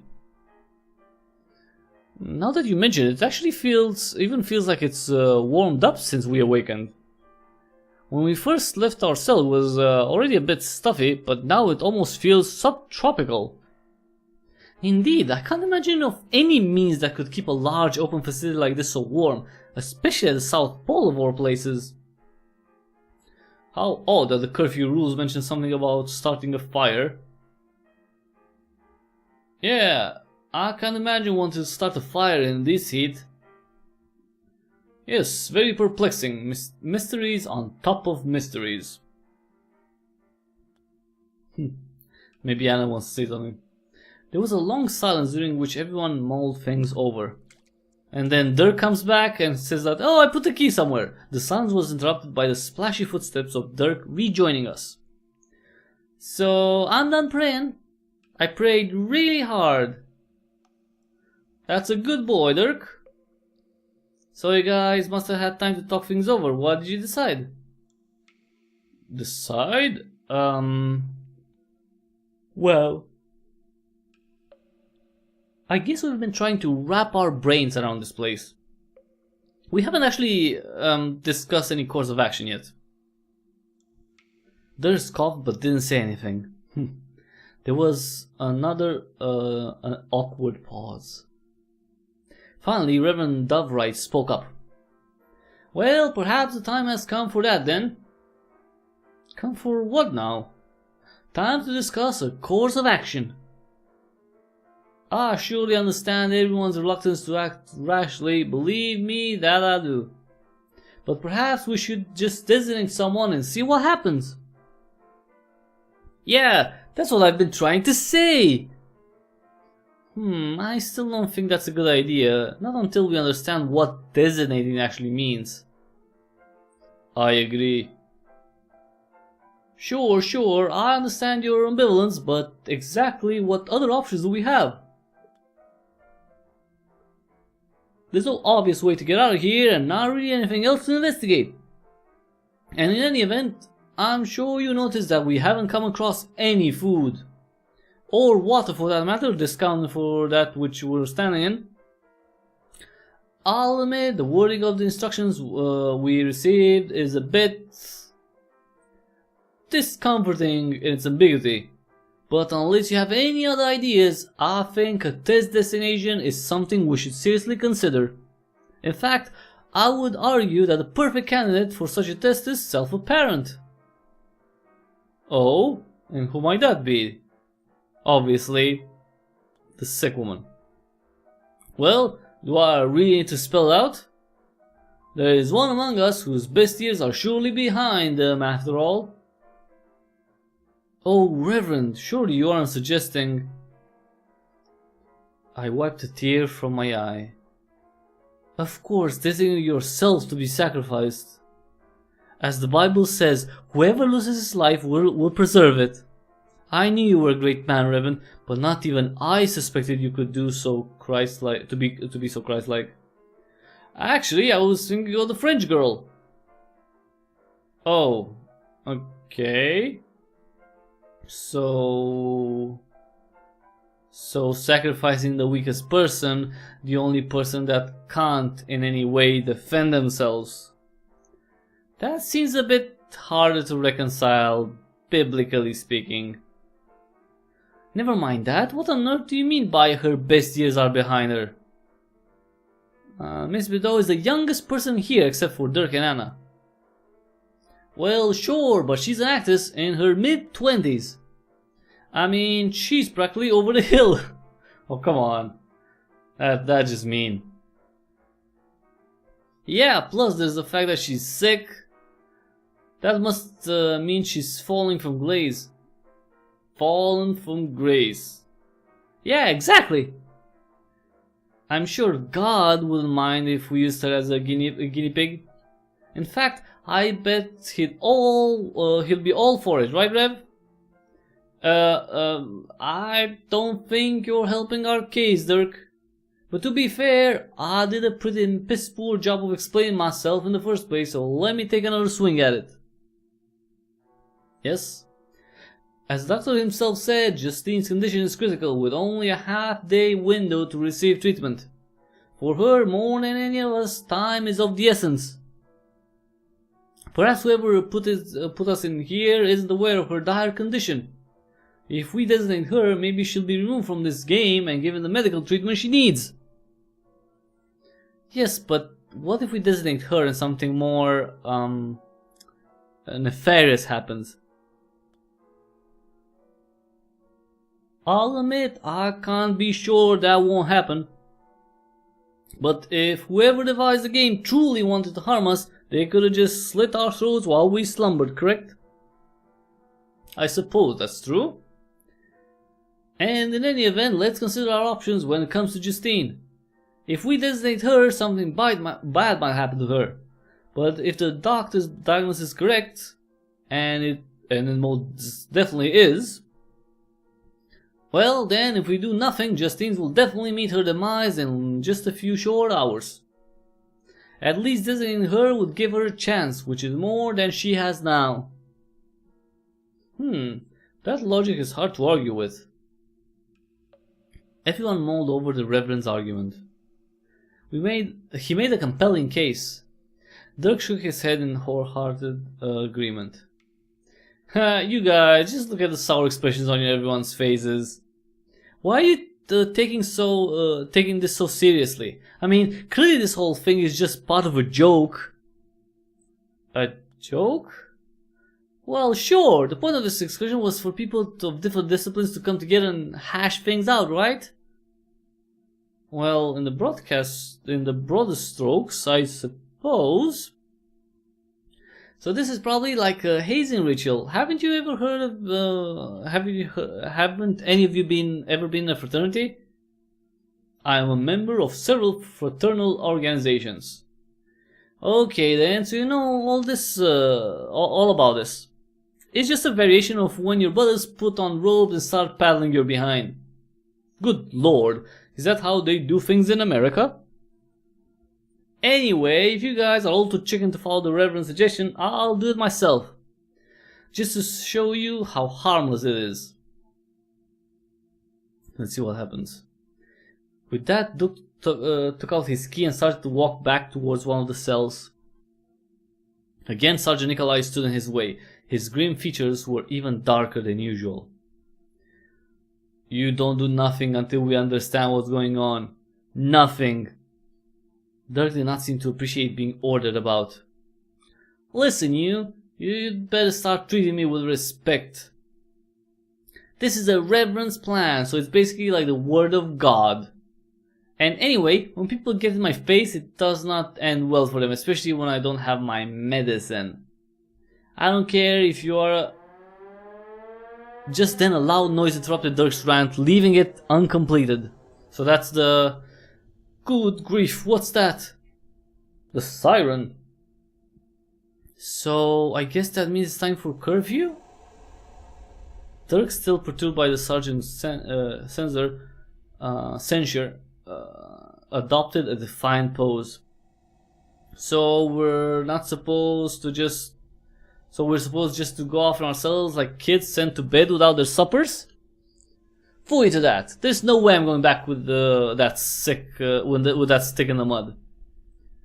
You need to learn manners and self-control. Well, I know I don't have any desire to return to that musty old cell either. Actually, we don't even need to go back. Do you remember the wording, the curfew notice? It is strongly recommended that you immediately return to your cells during curfew. I remember finding the phrasing odd. It's almost phrased like advice rather than command. Well, that same note also recommends starting a fire, so I'm not sure if we should put much stock in this advice anyway. Great, let's just ignore it then. Man, my stomach is growling seriously fierce. Something fierce. If I don't get any food soon, I'll Wait, I feel a rumbling too. But I don't think it's coming from our stomachs. Ooh, earthquake! Just then the rest of us noticed. The water beneath our feet was rippling.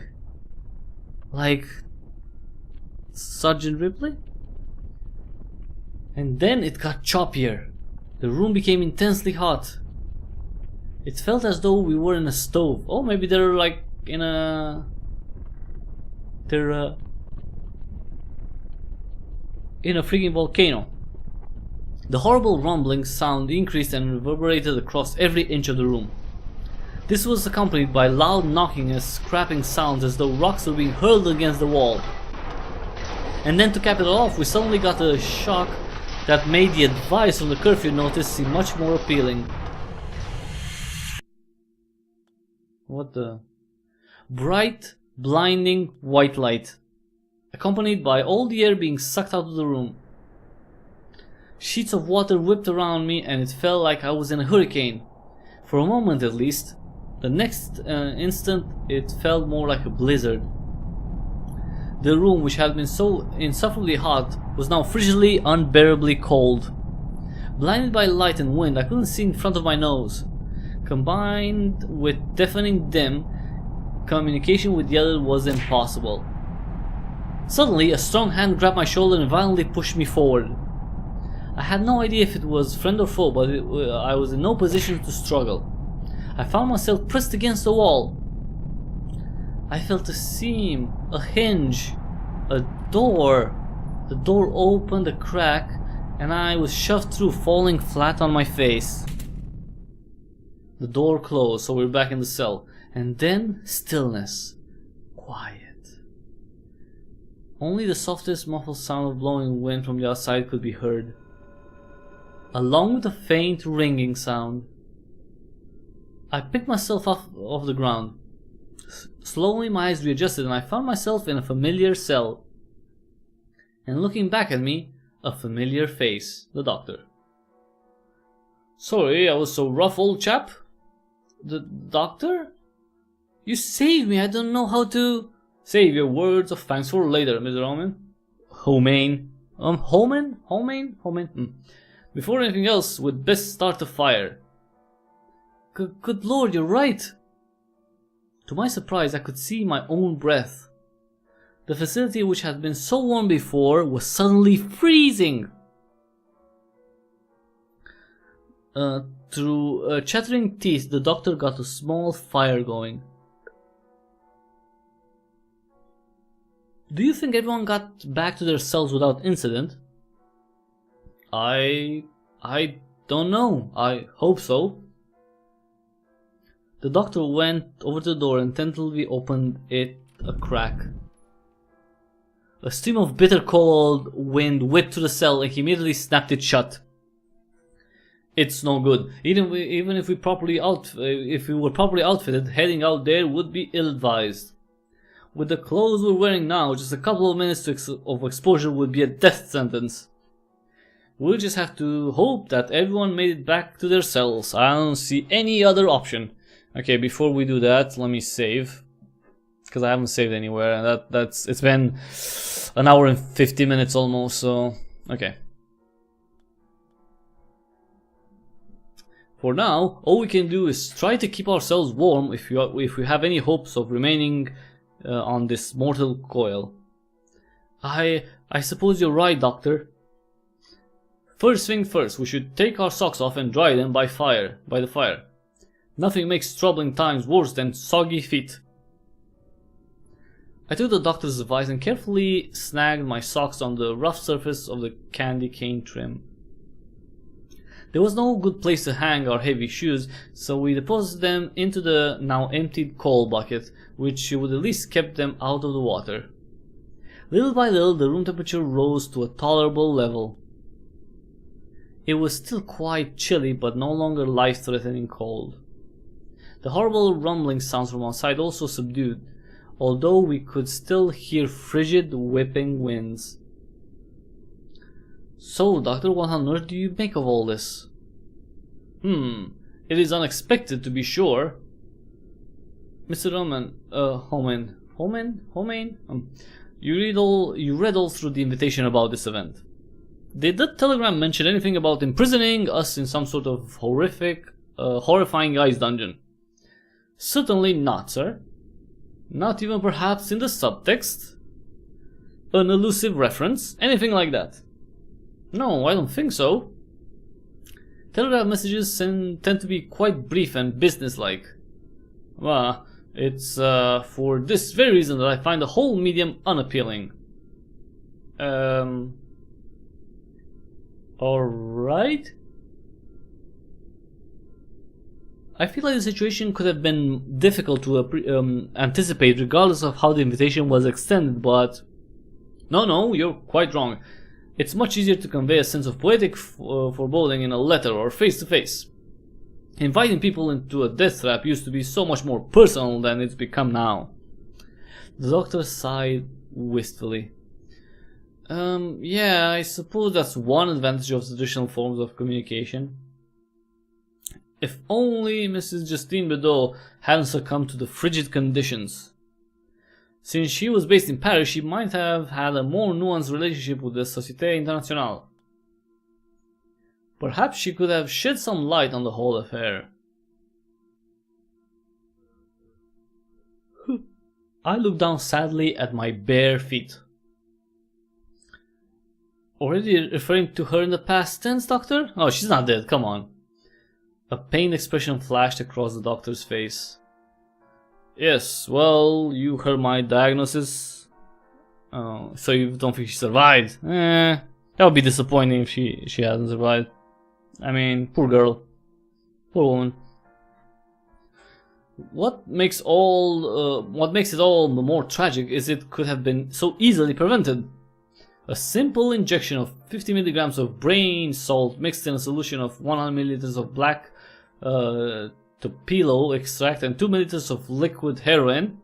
The doctor thought for a moment while like a master composer reconsidering his choice of notes. Strike that. She was quite petite. Make that 25 milligrams of brain salt, 75 milliliters of black topilo extract, and increase the liquid heroin to 4 milliliters. She's an artist after all. She probably had a high tolerance to the stuff. Alright, she's calling her a junkie now. Poor woman. She's calling her a freaking junkie because she's an artist. She must have taken heroin already. That medical cocktail would have made her right as rain. But without it, well... The doctor's voice trailed off and he sadly shrugged his shoulders. Oh dear, I hope that girl made it back to poor Justine's cell to look after her in her final moments. Now, Mr. Romaine, I hardly think it's appropriate to refer to the professor as a girl. Oh no, I didn't mean the professor. I meant the little girl, Anna. Oh yes, of course, her. Silence descended upon the room while the doctor thought. Quite unusual, don't you think? Her reluctance to discuss her marital status. What? She was only a child and she can't even talk, so... Oh, you're talking about the professor again. I was merely trying to gather enough information so that I could properly address her. There is no scandal in that. I mean, I would have told her that I was unmarried. If she wanted to know. Why would she? The honorifics used for men don't change based on marital status. Well, yes. I just mean hypothetically. If she wanted to know for whatever reason. I'm afraid I don't follow. Well, never mind. The doctor looked towards the wall and sniffed indignantly. What a vexing woman. Was she really all that bad? I found her to be quite insightful.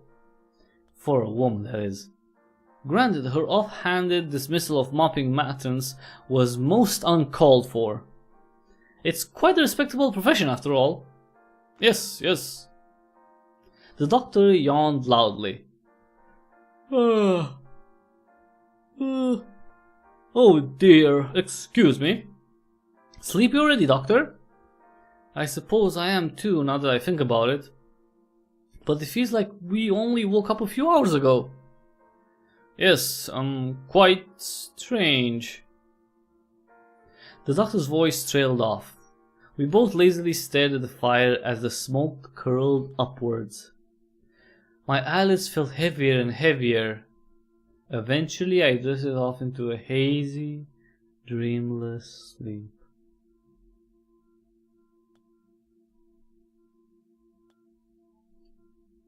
And we're sleeping, and we're sleeping, and... Whoa! Next day, December 23rd. Okay, let's play a little bit more. Our slumber was interrupted by a terrible but familiar sound. As before, it took me several seconds to collect my bearings. As the fog cleared away, I saw a friendly face looking back at me. Good gracious. What in the devil? It appears that we dozed off again, Mr. Omain, whatever. Oh dear. The doctor surveyed the room. The fire has gone out many hours ago, if I had to guess. And yet the room is still quite warm. Sorry, never mind, that was Darley. Do you suppose it's safe to go outside again? Perhaps. The doctor cautiously approached the door and tried opening it. But it wouldn't budge. It feels like something is obstructing it. Help me out here, Mrs. Omain. The doctor and I both pushed against it. Finally it gave a little, with a crackling sound coming from the other side. It was ice probably, right? Excellent, let's head out then. A look of shock and horror came to the doctor's face and he slammed the door shut. Good lord, that was a close call. What is it, doctor? You're naked, man, cover up. What? Oh no, my schoolboy nightmares has come true. In a moment of irrational fear, I patted my body, but contrary to what the doctor said, I was fully clothed. Well, admittedly, not fully. Your feet, man! You're naked from the ankle down. I looked down and realized I was barefoot. Oh, that was too much skin. Well, yeah, I took them off last night at your behest. Yes, I know. But that bit of impropriety was only acceptable when it was just two gents palling around behind closed doors. But now we're going out in public. Is it really accurate to refer to leaving the cell to a slightly larger room as going out in public? Of course. Going out into mixed company without one's shoes would be like forgetting one's cravat or one's pocket square. In other words, absolutely unthinkable. But with all the water on the ground, perhaps it would be best to go barefoot rather than get my shoes and socks soggy again? The doctor regarded me with a mixture of contempt and pity. Just because we're imprisoned at the ends of the earth is no reason to forego proper manners. Well, I think if there was ever a time to... I decided halfway to my thought that it was so futile to argue any further. So I dutifully put on my shoes and socks. That done, the doctor opened the door and once more, and we stepped outside. From that vantage point, we were able to see why the door was so difficult to open. Snowbanks dotted the edge of the room, including in front of the doors. But they were fairly small and appeared to be melting. It seems to be above 0 degrees at least. It seems to be above 0 degrees at least. That's something. Just then a familiar figure approached us. The professor? Oh. Woo-wee! That was really something, wasn't it? Dirk, thank goodness you're okay. Yeah, but I just barely made back into a cell. Guess they weren't joking around with that suggestion about returning during curfew. Just goes to show you the trouble you can get into when you start disobeying. Rules are there to be followed after all. I didn't get to be a world-class sports boy by breaking them willy-nilly. Yes, well, I suppose within the realm of athletic competition, it's only fair to respect mutually agreed upon rules. But only in the real world, where rules are imposed upon us, it's important for us to question those who have deigned to exert that authority, because... Just then the doctor gazed down to Dirk's side and noticed something that disrupted the flow of his speech. Good God, Dirk, are those your shoes and stockings that you're holding? Well, yeah. Huh? I mean, yeah, I guess. Put them on at once. Huh? But... You heard me? At once. Yes, snap to it, Dirk. Then the doctor can return to his riveting lecture on the perils of blind obedience. Dirk furrowed his brow. But gosh, if I put my shoes on, then both my feet and my shoes will be wet. So what's the point? Going barefoot when the ground is just like this makes a lot more sense. Tread lightly there, Dirk. Arrogantly trying to make sense of things has led many a good Christian boy astray. Reverend! Right you are, Reverend. Logic and religion are quite difficult to reconcile.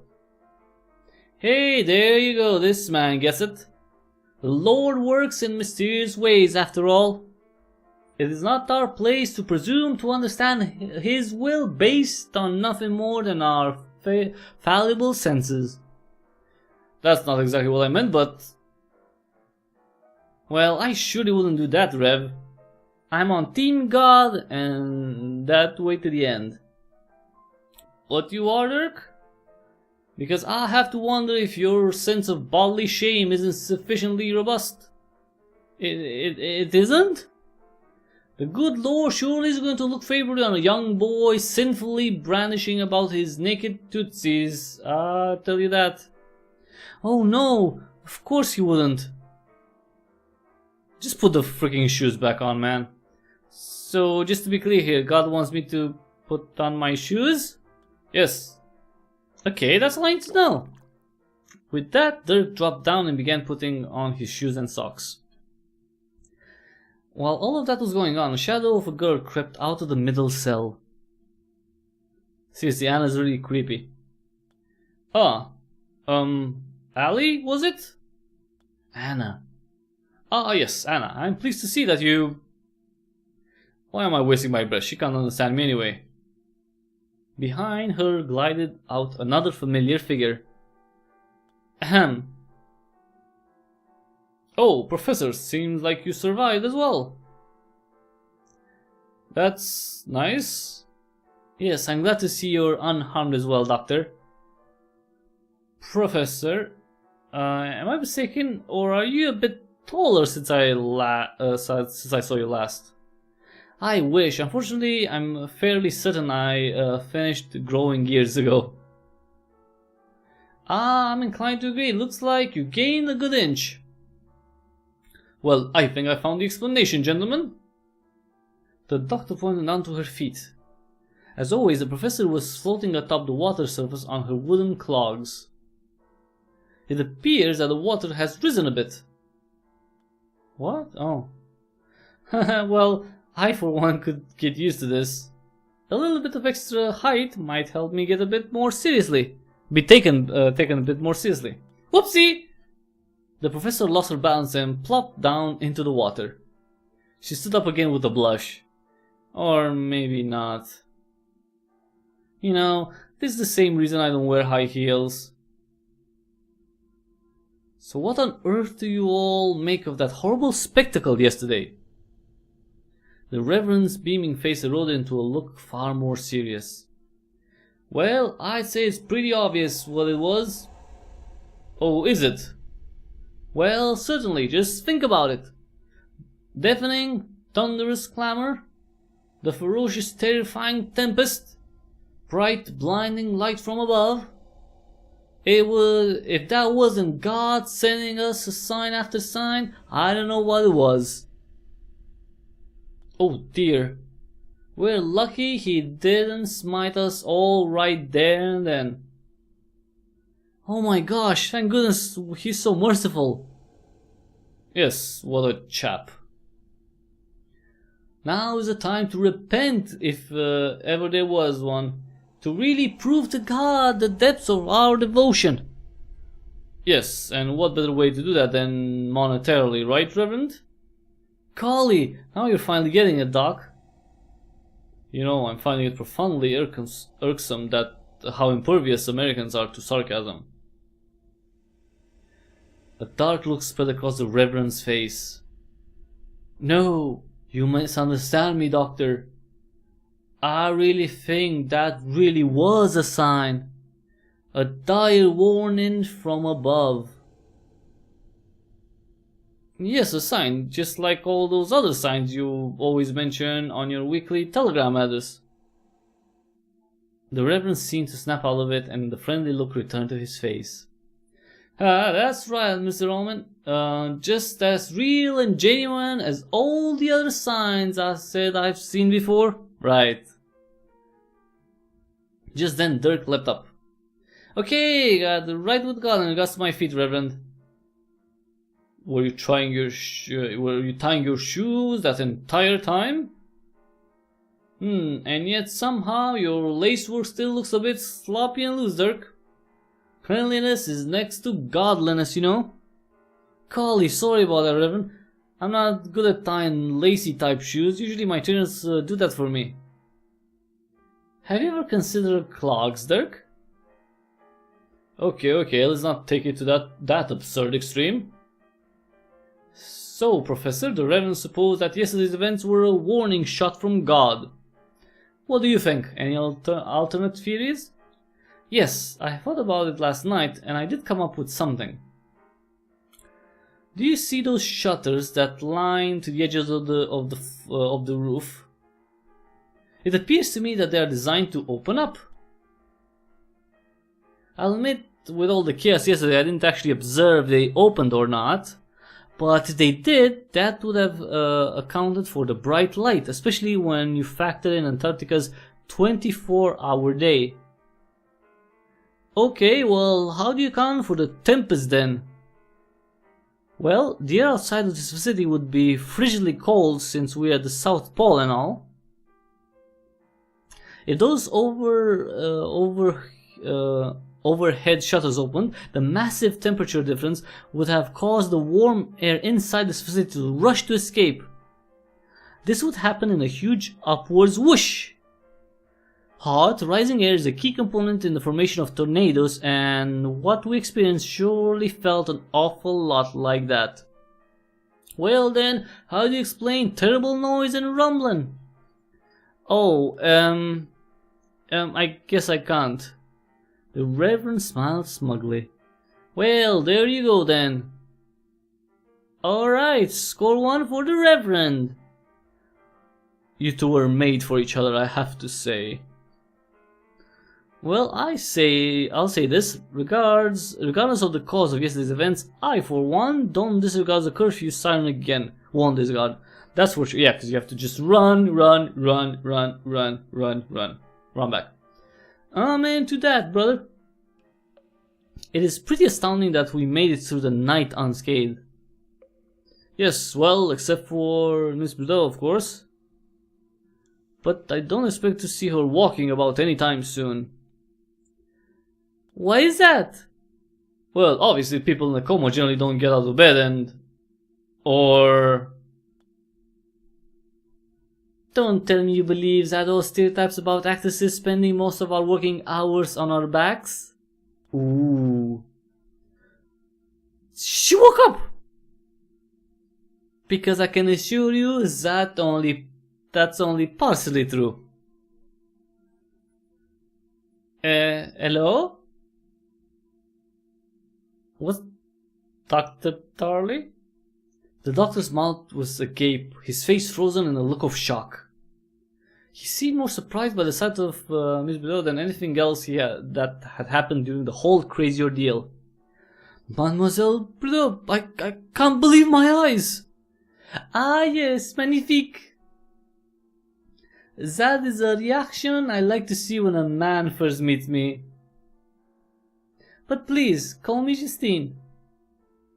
Mademoiselle Bordeaux is what my mama goes by.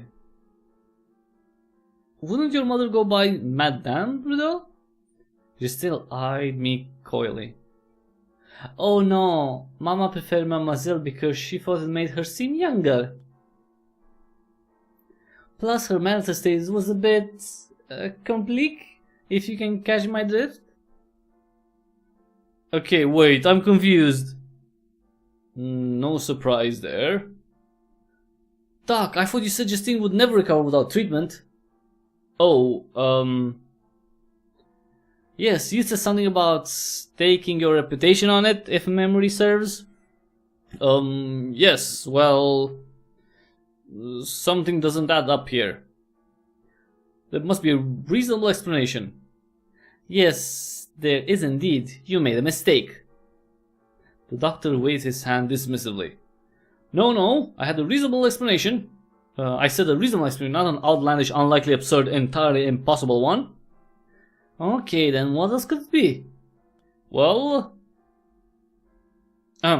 Justine? Yes? Are you perhaps prone to sleepwalking? And sleep talking? As in, so prone that you might even do it while you were, still in a coma? That's your reasonable explanation? That she's still in a coma right now? Well, it's more reasonable than me being wrong, I should say. Sleepwalking? I don't think so, monsieur. Well, but how would you know? Since you'd be asleep at the time and all. You're grasping at straws, doctor. Oh, you're a doctor, are you? Justine flirtatiously battled her eyelashes at him. Oh, because she wants to marry a doctor. That's. I guess that's good, right? Oh, that's cute. Like everything changed for her. Well, doctor, I think someone would have mentioned it to me if I walked in my sleep. After all, plenty of people are in a position to know. No, she's just advertising that she's... I just don't understand. I'm sure I got the diagnosis right when I made it the first time. Just sure of it. Just why is everyone looking at me like I'm some kind of miracle? I usually don't get this sort of reaction until after people see me perform on stage. Or after they see me perform elsewhere, as the case may be. Well, Mademoiselle Justine, yesterday the doctor said you was in a coma. I didn't say it, she was in a coma. Oh my. Yeah, he gave you the bleakest of prognosis. Indeed, he staked his reputation on it. Yes, thank you for reminding us of all that, Professor. Oh dear, was my life really in that peril? I feel faint. Oh, do you? Like you're still in a coma, right? That's it, she's relapsing back into her coma, everyone. Oh, good grief. Don't terrify the poor girl. So you made a misdiagnosis, it happens. Indeed, we should all go easy on the poor doctor. After all, after what we've been through, I'm sure the doctor's senses were deluded when he made his first diagnosis, plus it's so dark in here. Oh, be quiet you, I don't need an apologist. You don't? So you're ready to admit that you were wrong? Well, Without answering the question, the doctor whipped around and addressed the beautiful French girl. Justine, I simply must examine you. What? That's not something I usually consent to until the third date. But wait, you're a doctor, right? Oh, I was swinging. Okay, maybe the second date then. No, I mean for the purpose of medical inquiry. Oh, okay, in that case, I'm all yours. The doctor grabbed Justine by the hand and whisked her back to her cell number 137. The rest of us followed right behind him. Where's Nikolai? Justine daintily sat down on the cot and the doctor began to take her vital signs. So where on earth are we anyway? That's what we've been trying to figure out. We all explained the situation as best as we understood it, as well as briefly introduced ourselves. Sacre bleu, what an exasperating situation. Yes, in fact, speaking of which, we were wondering, did you happen to personally meet with anyone from the Société Internationale regarding this excursion? The rest of these mindless trend chasers only communicated with them via telegram, so the information we received lacked any sort of nuance. I'd remind you that you were one of the mindless trend chasers as well, insofar as your communication was strictly limited to telegrams too. Well, at first they just tried to communicate with me by telegram, but I wasn't having that. There were too many details I didn't understand. So I demanded a tete-a-tete before I would even consider their proposition. And decide the girl wants to be pursued, no? No, not really, but continue. So a couple of gentlemen from Société Internationale came to one of my burlesque shows and I had the chance to talk to them backstage. What sort of details did they offer you about the excursion? Did they mention this facility? They did not. They said we would be sleeping in tents. At least I think that's what they said. It was a bit hard to understand them with their thick accents. Yeah, I hear you. I have a hard time understanding French people too. I can barely understand what you're talking about actually. No, Dirk. We were speaking in French. They had foreign accents. Yeah, foreign French accents. They're so hard to understand. Jeez, this guy's a dumbass. You don't need to explain to me. No, Dirk. You have it wrong. They weren't French. They were foreign. After all, when two native Frenchmen speaking French, accents aren't an issue. Surely you understand that, right? No. See, there's no light in his head, like, you know, turning on right now. Alright? No. You're wasting your time, Justine. He may have said, you don't need to explain it to me, but it would be more accurate to say it's futile to try. So your visitors weren't French then, Justine? No, which surprised me because they were dressed like poets. Dressed like poets? Yes, with black and white striped shirts. The poet ensemble is practically a uniform for Parisians, whatever. Granted, the style of their hats was all wrong. Poets wear berets as a matter of course, but the men had an entourage, pointy hats. Okay. Which they didn't remove when they first met me, by the way. So rude. I found that quite vexing since I'm such a classy broad and all. Interesting. Did anything else stand out about them? Yeah, they were leprechaun. They were like elves. They were Santa's elves. Well, they were so very short. I assumed they were street urchins at first. I went to shoot them away or collect whatever letters they brought me.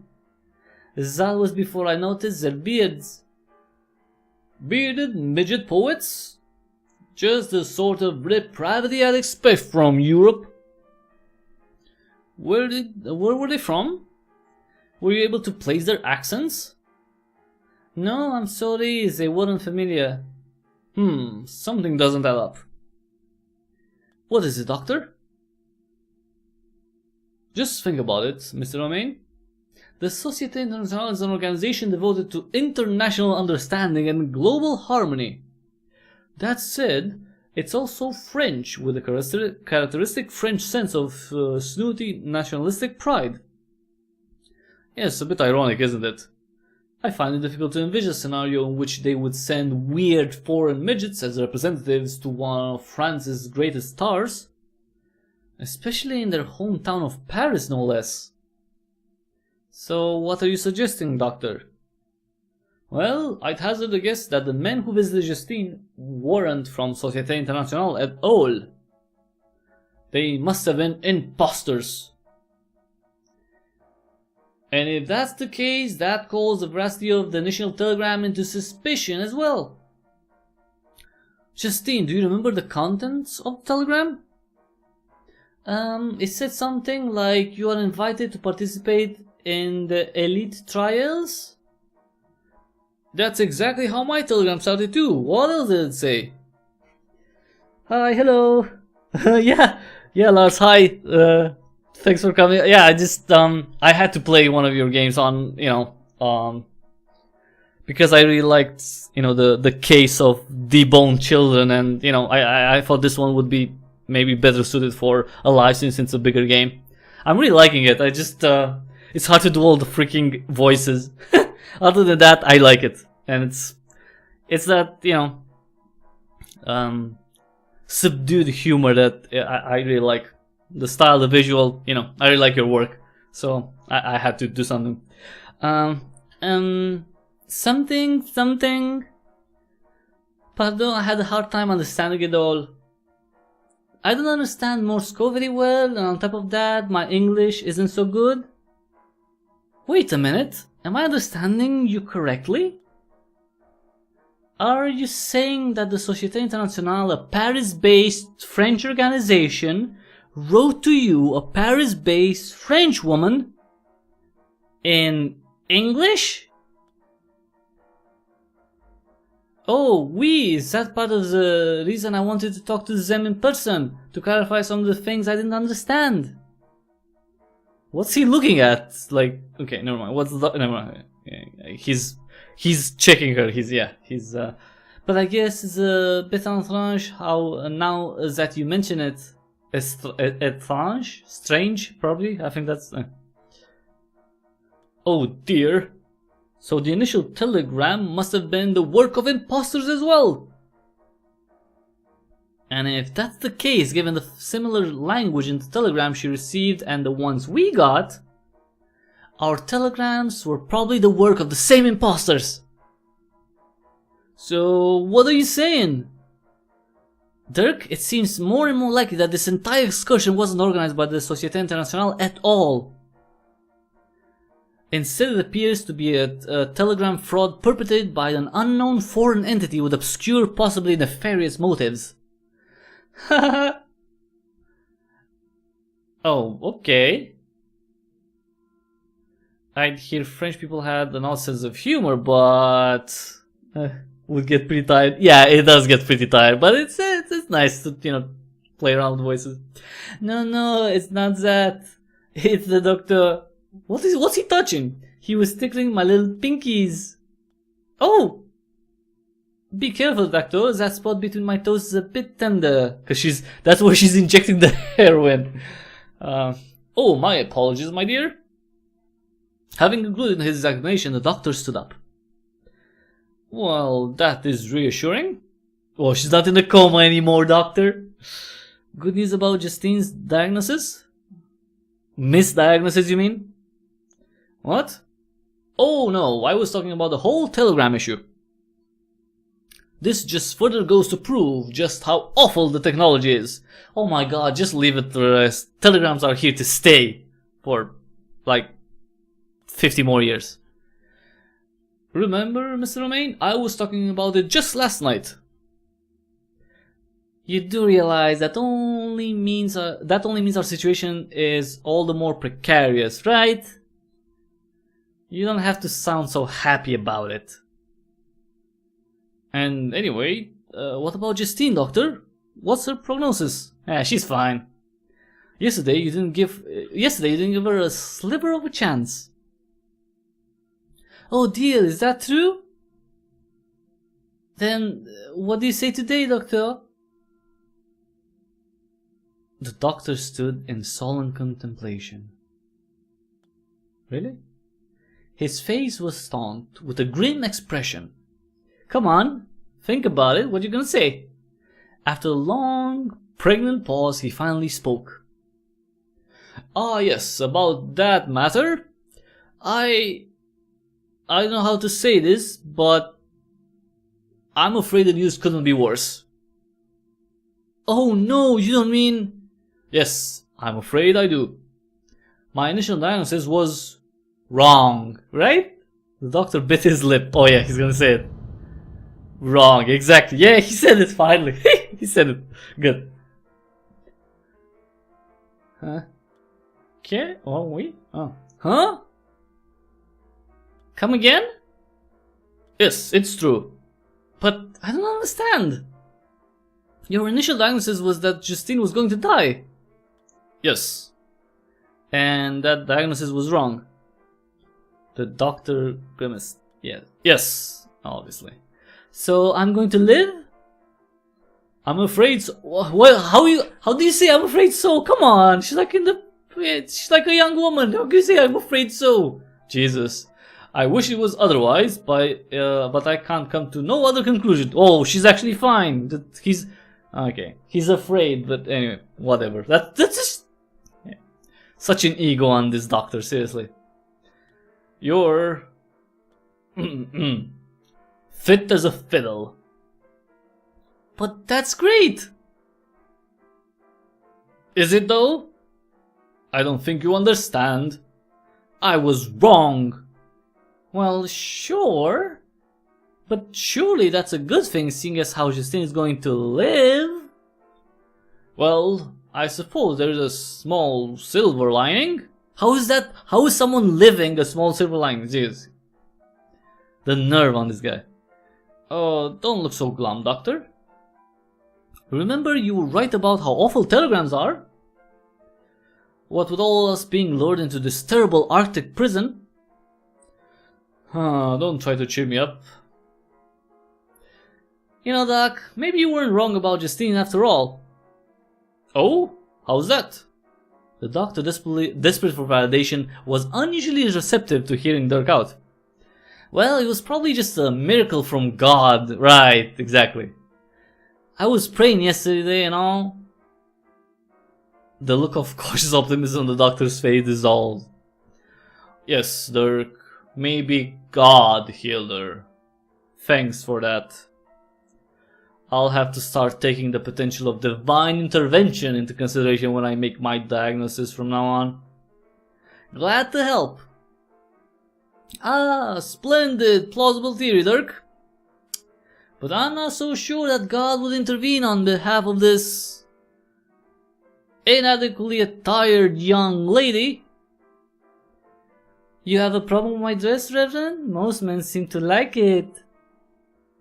Yes, that's the very problem right there.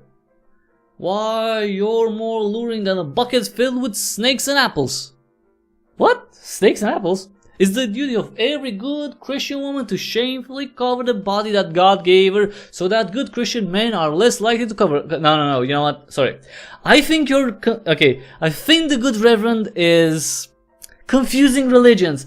I'm pretty sure it's a different ideology that's more... into that covering thing.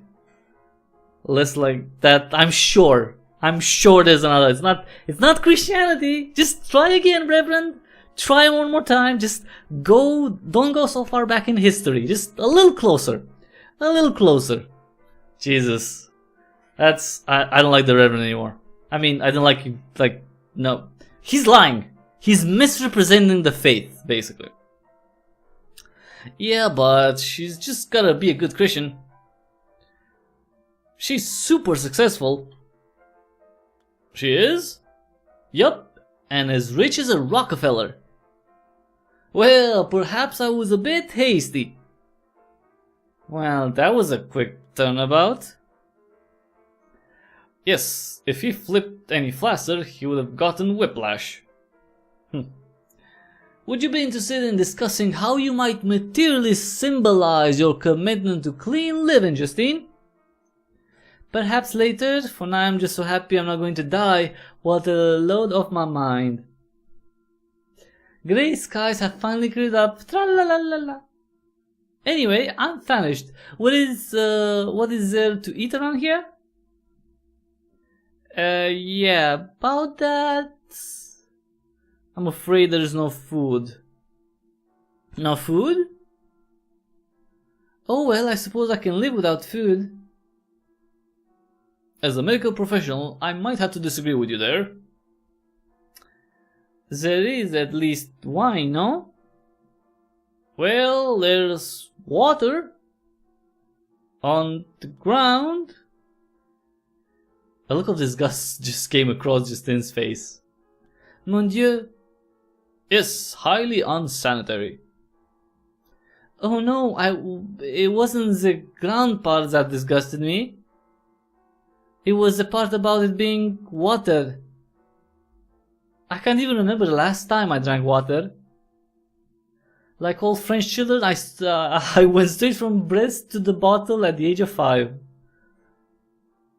You started drinking wine when you were 5? Or, for that matter, you breastfed until then? Yeah, that's both good questions, actually. If I may hijack this disgusting topic, might I suggest we vacate this cramped cell? But where's Nikolai? Where's the sergeant? With that, the doctor led us back into the larger room and turned to face us. It would probably be a good idea to eat some of the snow before all of it melts. It should be a slightly more sanitary option than slurping water off the ground. That's so cute. Indeed. It does seem to be getting warmer. The banks will probably melt before long. Perhaps the sergeant has some insight into other survival techniques. As a military man, he's probably quite familiar with... The doctor glanced at everyone in the room. See, he's missing! Where's the sergeant? Come on, where is he? Sergeant? I mean, I know he's a man of few words, but... Okay. Just where did the sergeant get off to? Well, he was just here. Was he? Wasn't he? Now that I think about it, I can't recall seeing him in the group since we all came out of our cells. Yes, that's true. I was so completely distracted by Justine's sudden appearance that I didn't even notice. Oh, he was checking her out, basically. And he's married. Yes, men do tend to get tunnel vision whenever I'm around. I'm surprised Doctor didn't notice though. Well, as Justine's botched diagnosis has taught us, even the great Dr. Darley can be fallible. Well now, let's not go that far. The sergeant tended to lurk in the shadows, so he was easy to miss. And besides, no one else noticed he was gone either. Dirk, was the sergeant with you in the cell when you woke up? Well, no. But then neither was I. What? So you're saying you weren't in your cell with yourself? When you woke up? Oh no, I just phrased it wrong. I don't talk good with words sometimes. When that terrible blizzard kicked in, I couldn't see 2 inches in front of me. It was all I could do. It was all I could do to get back to any old cell at all. So I ended up in the middle of the cell with the professor. Okay, that explains it then. Wait, what? That's highly irregular. Well, it was a life or death situation. Sure, but be that as it may, in some cases, propriety dictates that it would be best to choose death, don't you think? What? Choose death before going in a room, man and woman? This guy's crazy. Huh. Is the thought of spending the night with me that revolting? Spend the night with... doctor? That's not what it's about. It's about decency. It's not just dignified for spinsters and virile young men to spend the night together alone. Huh. Spinster?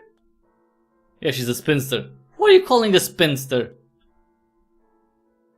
Golly, if that's the issue, Anna was there with us. All eyes returned to Anna, who shyly hid behind the professor. Anna's so cute. Like she's like she's traumatized, but she's, still cute. Still cute.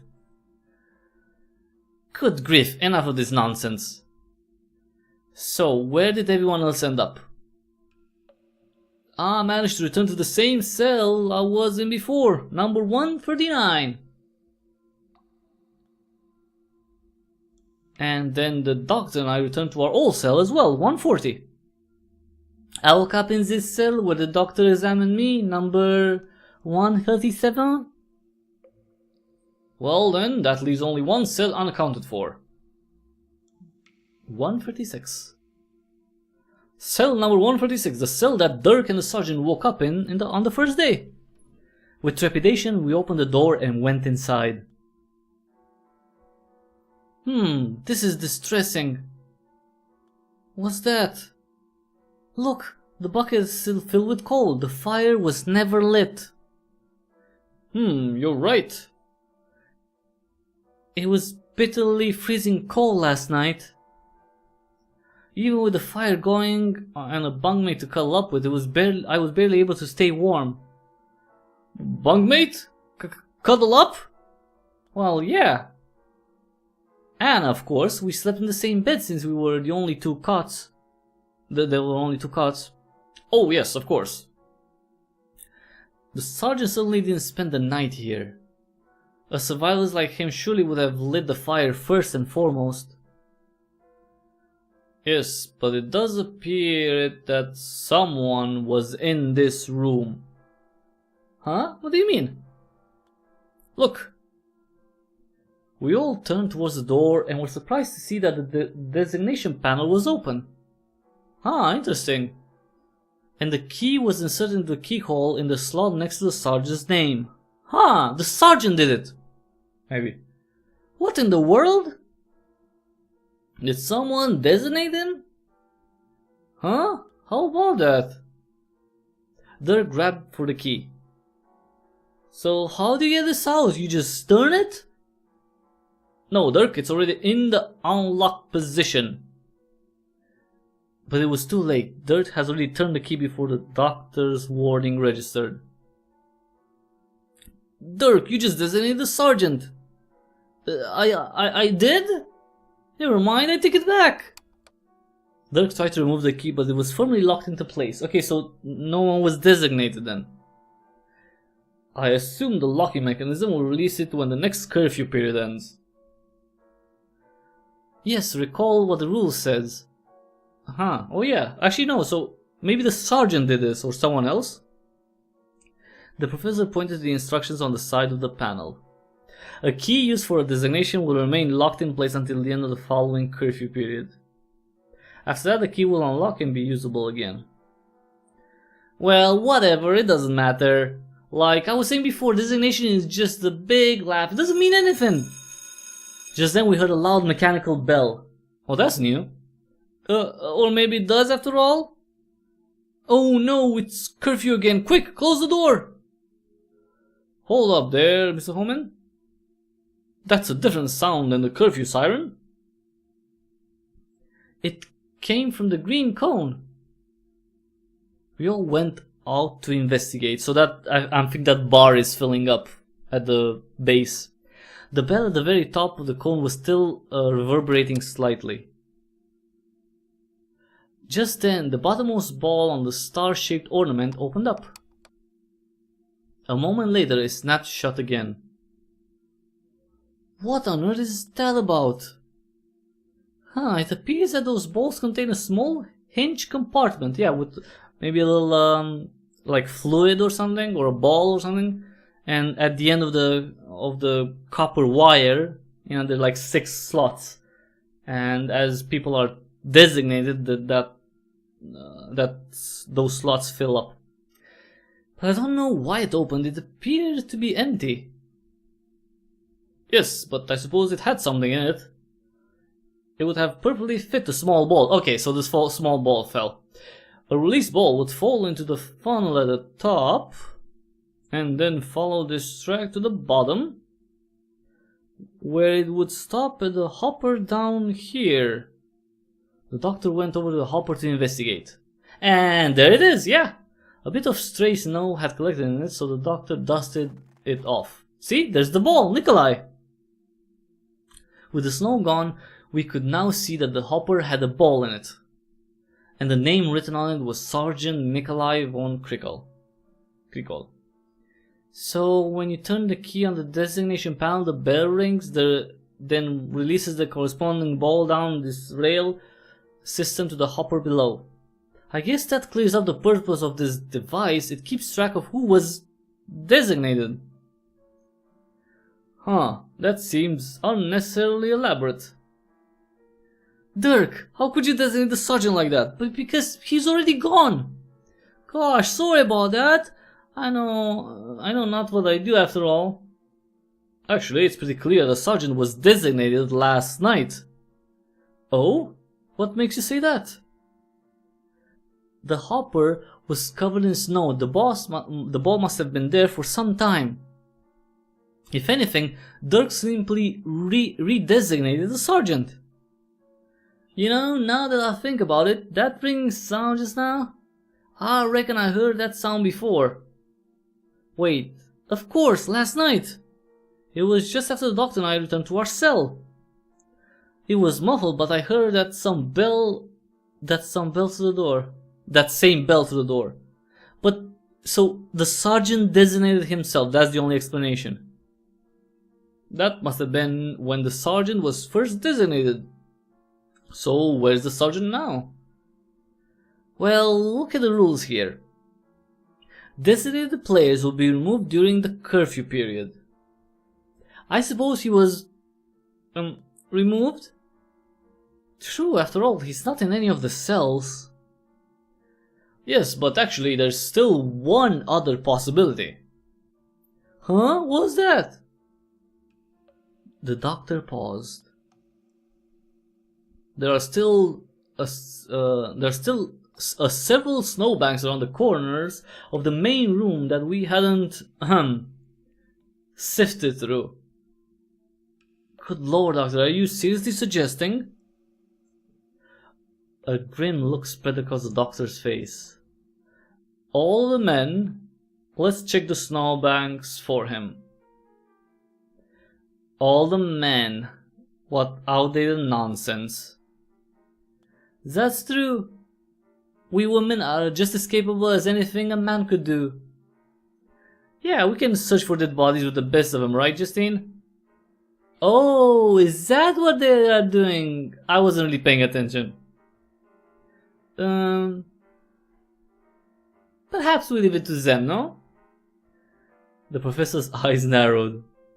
Justine, attitudes like that are just the sort of thing that are holding us back. We can't expect men to take us seriously if we go crying to them for every little thing. Like every time we see a spider, or every time we're called upon to search for a rotting corpse. Oh, come on, there has to be a limit to things.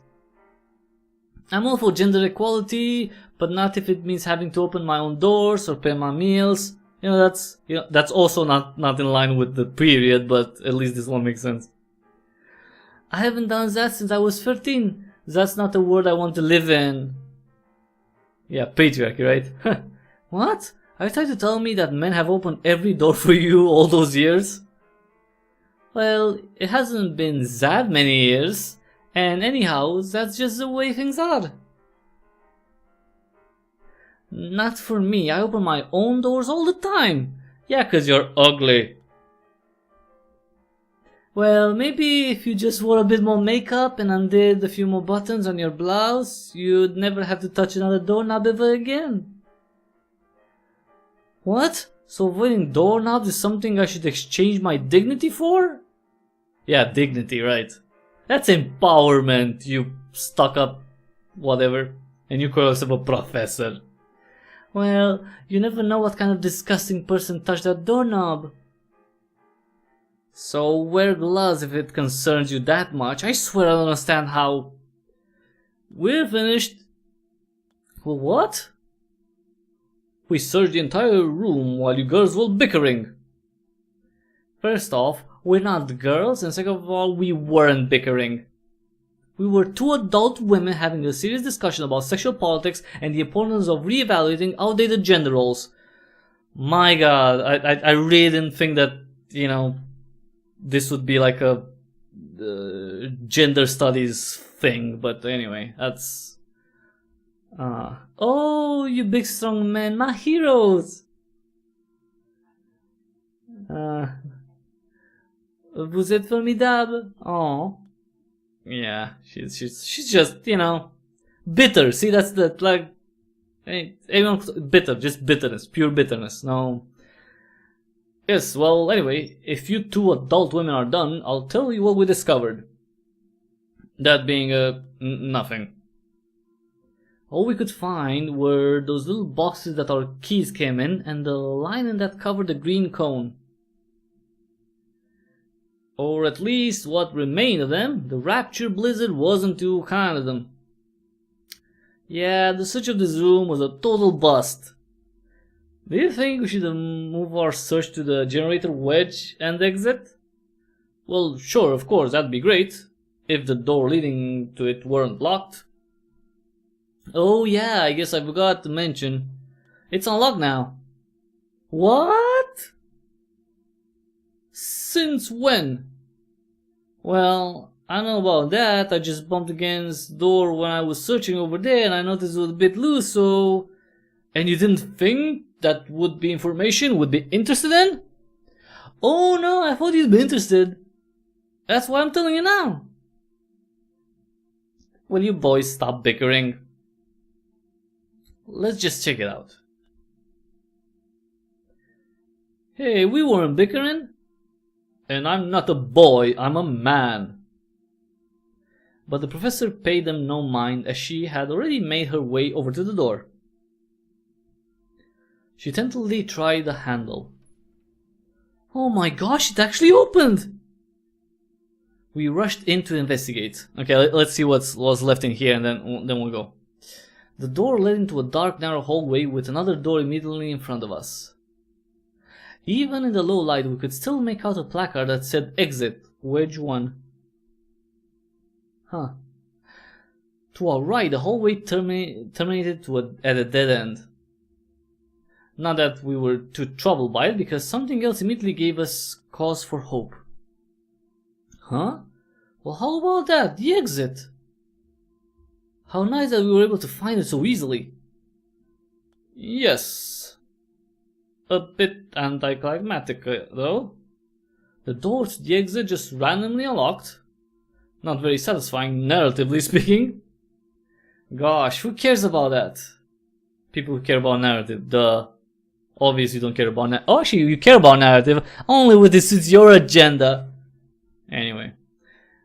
It's the exit, let's get out of here. Or maybe not. And so we took to the left and made our way down the hallway. It was an extremely quick journey, and it became immediately clear that our escape wasn't going to be as easy as we hoped. Oh, exit and F2. It looks like you might get your wish for a more narratively satisfying continuation after all, Doctor. At the end of the hallway was a stairwell. Heading towards the right was a set of steps leading upwards, but it was locked up tightly with a massive iron gate.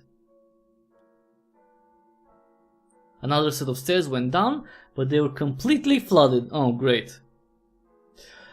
On the wall was a sign indicating the exit, as well as an arrow pointing down towards F2. Floor 2, maybe? What on earth? The professor glanced at the stairs and stroked her chin. It appears there's no way forward here. And with the hallway terminating at a dead end on the other side, that leaves just one main outlet that we might be able to explore, the wedge. Okay? We returned to the wedge 1 door and turned the handle. Oh my god, it's actually opening. Wait, let me just save first. Because I don't have lots of saves, that's not good, I should save more often. Because who knows what's gonna happen. To our surprise, the door opened and we cautiously made our way inside. We found ourselves in a dark room that was structurally identical to the room with the green cone. Oh, there are more of them? Oh yeah, because it's a circle. It's like the whole facility is a circle. I guess. We didn't have time to take in its features, however, because something in the center of the room immediately commanded our attention. The generator. Sacre bleu! Ah! Ouch. Hanging high above us, suspended by some kind of rope, was a familiar figure. Oh, the sergeant, dead. The body of Sergeant Nikolai von Krickel. Dear Lord, is he dead? The doctor squinted upwards. Well, for obvious reasons, it's impossible to give him a proper medical examination. Damn. But if you look closely, you can see that his eyes have turned into X's and his tongue is hanging out. So that's the cartoon clue that tells you that he's dead. X's in terms of eyes. He certainly has all the telltale signs of someone who has expired. Oh, expired, that's how you call it? Come on, you're a doctor, how can you say that? Expired. People don't expire, they die. They get murdered. Poor man. The snowmen are hugging you in heaven now, dear Sergeant. Jesus. No, being hugged by a snowman was a negative meaning, remember? It meant freezing to death. Oh, that's right, I completely forgot. It's just such an adorable saying after all. Just then we heard the door we had come through slam shut. What the hey? We ran over to it only to discover that it had been locked behind us. Hey, who are you? What do you want? Let us out! As with his previous attempts, no one answered Dirk's call. Well, if there was ever any doubt before, I suppose it's been completely dispelled now. Whatever person or persons lure us to this facility means us harm. And just as the rules implied, being designated as dispensable has dire consequences. Yes, there is little doubt of that. Now the question is, who designated the sergeant? I think he designated himself. The room fell silent. Whoever had done it wasn't prepared to divulge that information. I think he did it himself. Who designated him? What do you mean? Well, the key we found in that designation panel was presumably originally put there by one of us. Yes, and I think I know of a simple way to discover the culprit. You, Mr. Romain? Really? You? Well, you don't have to sound so surprised. So, what is this idea of yours? Okay, we all received the key, correct? Since Dirk relocked the key that designated the sergeant back in the panel, we know the culprit never had a chance to recover it. So whoever doesn't have a key must have designated the sergeant. Gosh, that's brilliant! Thank you, Dirk. I must say, it feels good to be on the receiving end of a deduction-related compliment. Usually, I'm the one who doles them out. I can think of a tiny potential snag with your theory. Doctor, please. Let me have this. Okay. Everyone take out your keys. With that, everyone did as I instructed. Yeah, he designated himself. The professor helped Anna, so she didn't understand my instructions. When all was said and done, 6 members of our 7-person group had produced their keys. Oh, the sole exception behind being Justine, who simply shrugged. Well, she never got a key, right? Justine? It was you? And somehow you did it while you were unconscious? How cunning. What are you talking about with this key? Playing dumb, eh? No, I'm not playing. I really am dumb. Ah, yes, and therein lies the flaw in your reasoning, Mr. Romain. Justine was in her cell when we distributed the keys. Yes, her key was just sitting out in the open, unattended the entire time. And when we were searching the other room for the sergeant's body, we didn't come across it. With all that chaos of the blizzard, just about anyone could have discreetly taken it.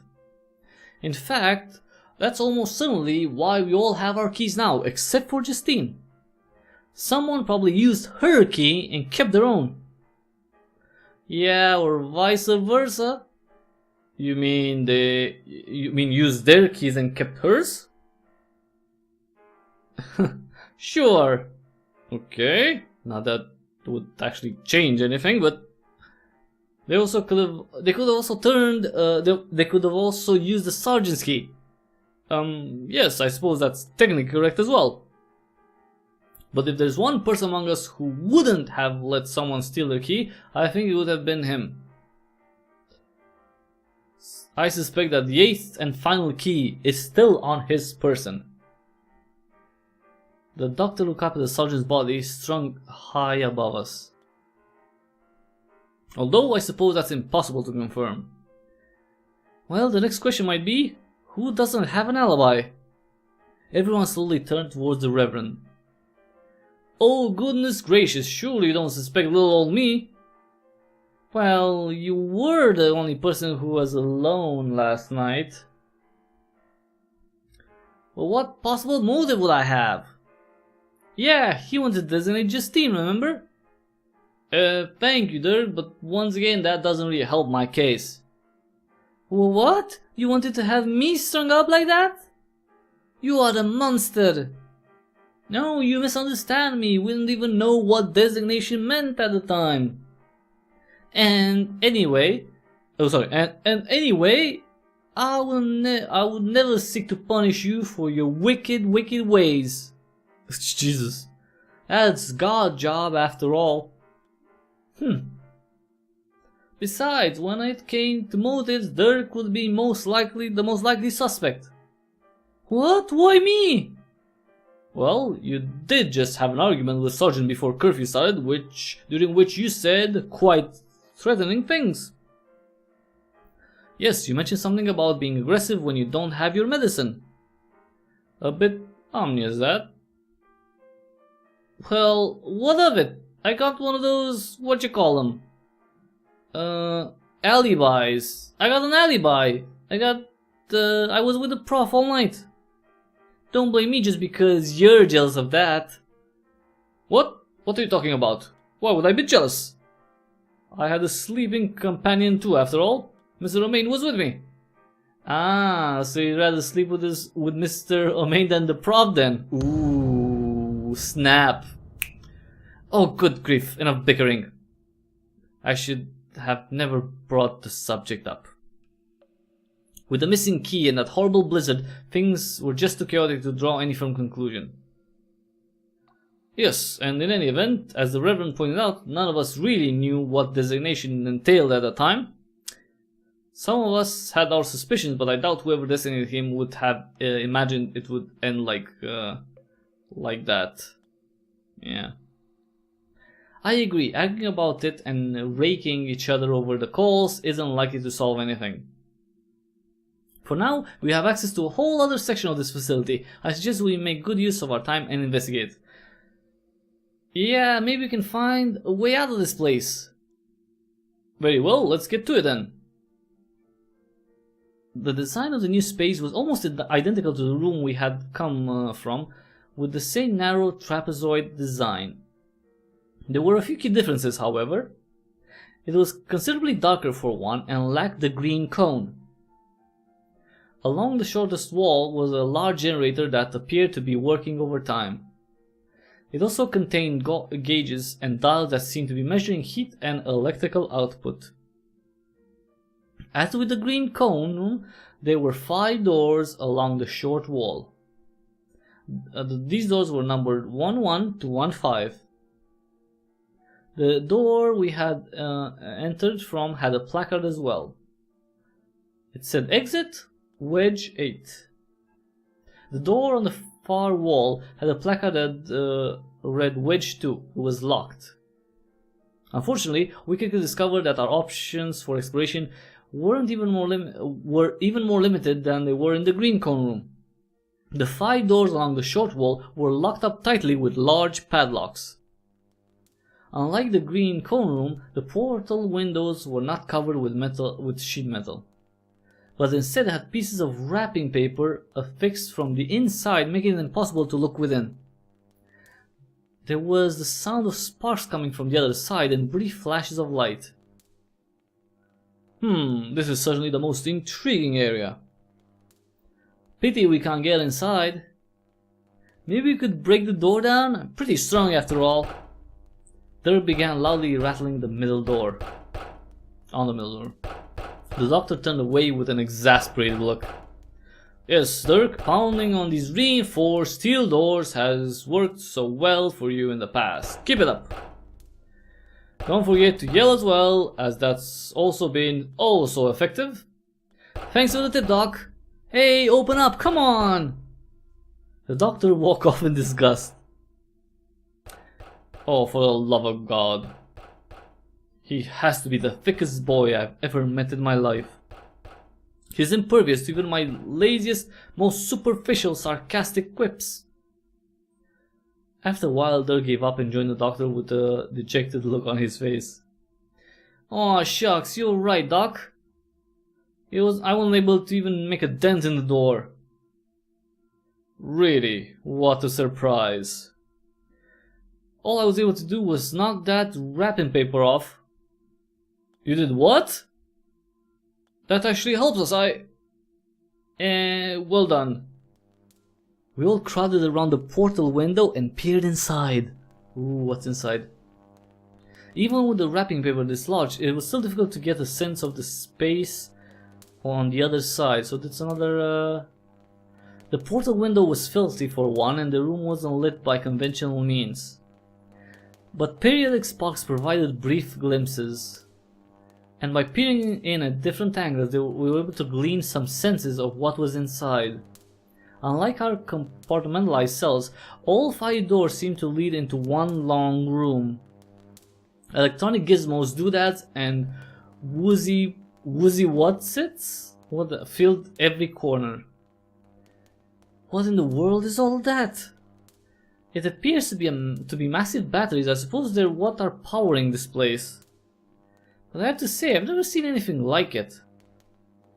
It practically seems to be bursting at the seams with all the electricity it's housing.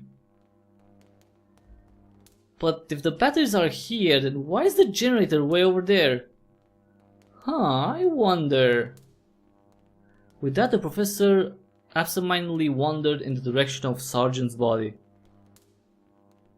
I was curious what she was up to, so I was tempted to follow her.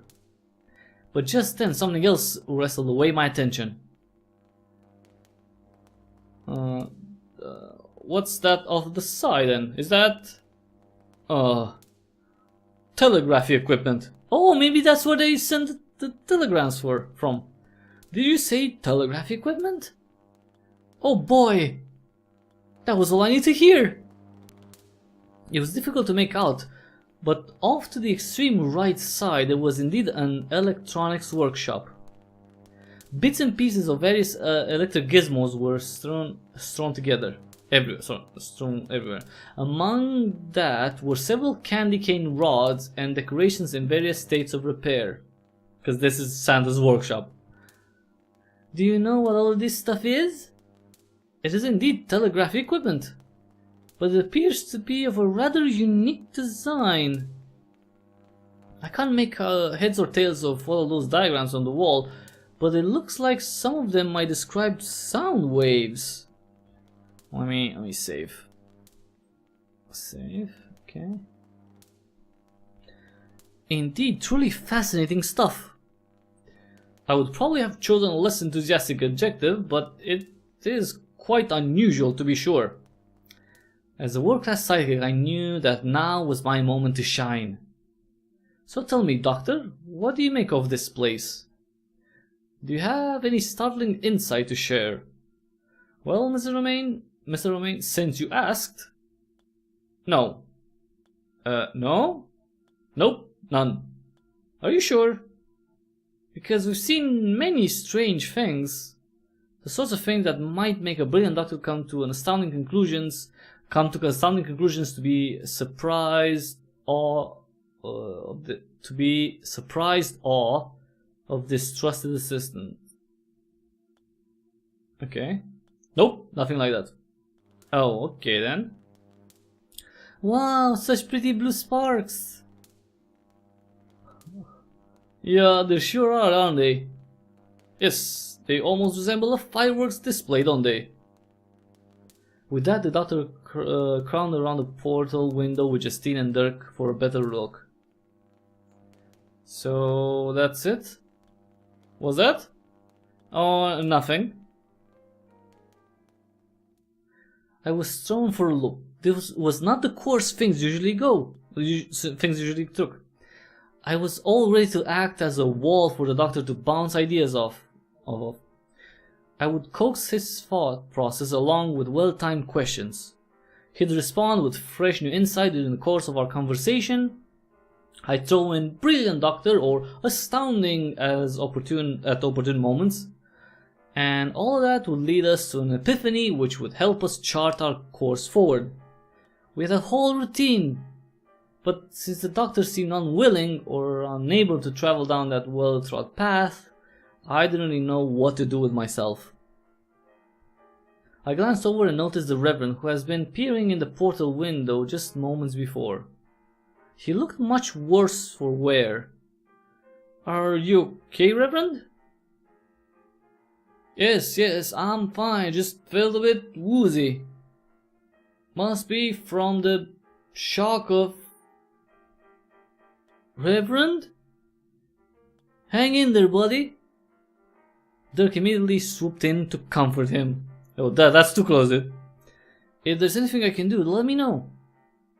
I turned around to look for the professor. She was standing over in the direction of the sergeant's body. As I made my way over, I noticed Anna standing in the center of the room. You know, she's really mysterious, Anna, by the way. She was staring at Justine and the doctor with a panicked look on her face. "Don't worry, sweet child. I know all the electro-doodads look scary, but they're perfectly safe. Actually, I suppose they're quite dangerous, truth be told. The water below our feet seems to be rising, and it gets much higher. It might touch all the electric equipment and fry us to a crisp. I guess I'm not so good at reassuring people. Good thing you can't understand me."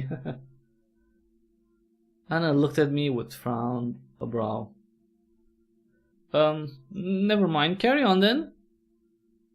I continued over towards the professor, who was examining the far wall. As I approached, she had the frown brown and was rubbing her chin thoroughly. Such an unusual structure. Yes, you can say that again, Professor. These slanted walls, it's almost as if... Suddenly the professor bolted upright and a glint came into her eye. Of course! How could I have not seen it before? Seen what? It's a circle! What are you going on about, Professor? Well, just think about it. According to the signs, we are now in wedge 1 with the number cell doors from 11 to 15. The room with the green cone was labeled wedge 8, with cell doors 36 to 40.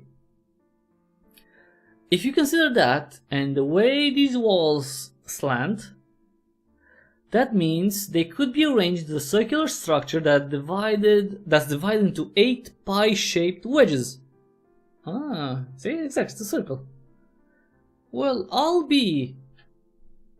But as someone who has eaten his fair share of big desserts, I'm not sure if I've ever seen a slice of pie quite like this.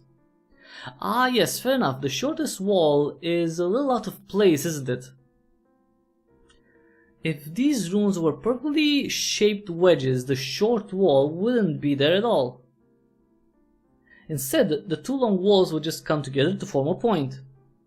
Taking that into account, along with the slight curvature the short wall has, I believe they come together to form a circle within a circle. I was wondering why the generator was over there so far from the room with the battery, but actually I have an inkling as to why that might be the case, because it's powering something in the middle. The professor went over and touched the curved wall. Just as I suspected. It's cold? It's warm. Oh no, it's warm. Okay. What does that tell us? Well, I can't say anything definitively, of course, but I wonder if this central circular structure could be a chimney or a heat exhaust vent, with some sort of massive furnace generating heat below us. Something like that could warm the place and generate electrical power. It also explains why these gauges are all over here in order to take measurements from a location closer to the source. Brilliant, Doctor. Brilliant, Professor. Sorry, force of habit. Quite alright. But to be honest, I'm not really sure if I'm worthy of your praise. After all, I still can't explain just how it got so hot. Yes, it was so intense that they had to open up those overhead shutters just to cool it down. How and why would they generate all that extra heat in the first place? That's what I still can't understand. They'd have to burn metric tons of coal to make that happen. Granted, the fact that this facility is underground will help it retain some heat, but that still doesn't explain how... Wait a minute! Underground? Are you saying we're underground right now?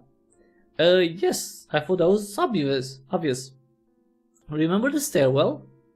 The exit placard pointed up, and the two placard was pointing down.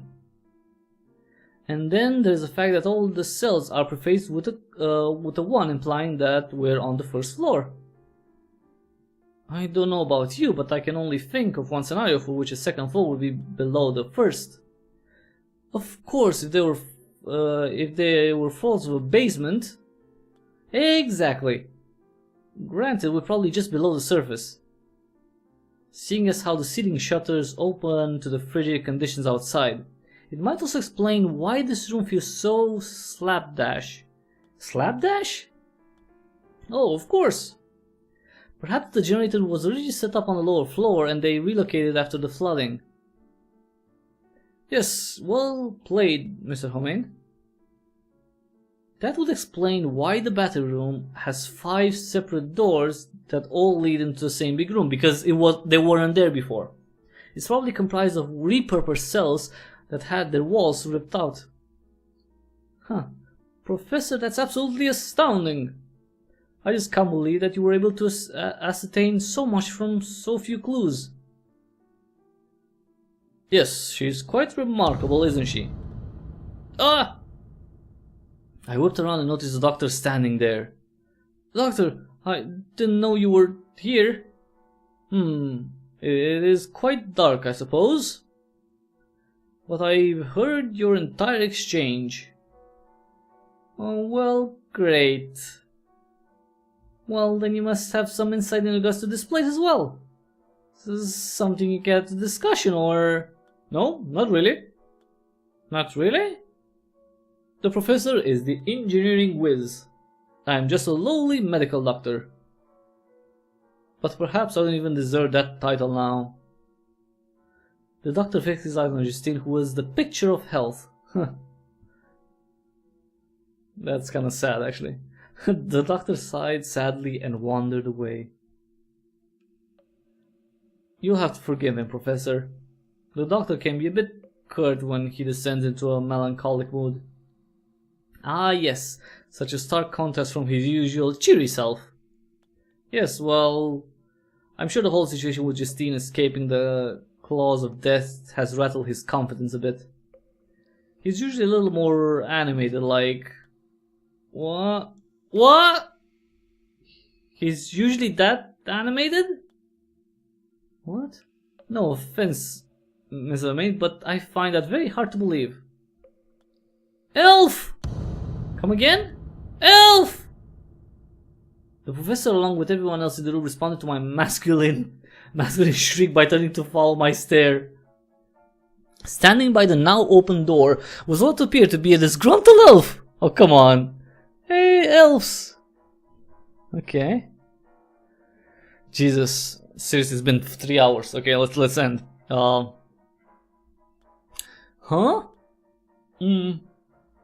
What in the devil? It's one of them! One of them foreign midget poets! The elf ran back through the door. Let's get him! We all dashed to the open door and ran back into the room with the green cone. Be careful, we don't want to antagonize our captors, it might be dangerous to follow him. Whatever. I'm fine with any scenario that gets me out of the room with the dead body. There's nobody here. Did he get away? We quickly scanned the room. Maybe not. The door on the other side of the room is open. We all scrambled over to it. But just as we got there, it closed. It slammed shut. Dang it, you get back here! Dirk pounded on the door. Unfortunately, I don't think your yelling and punching the wall strategy will work this time.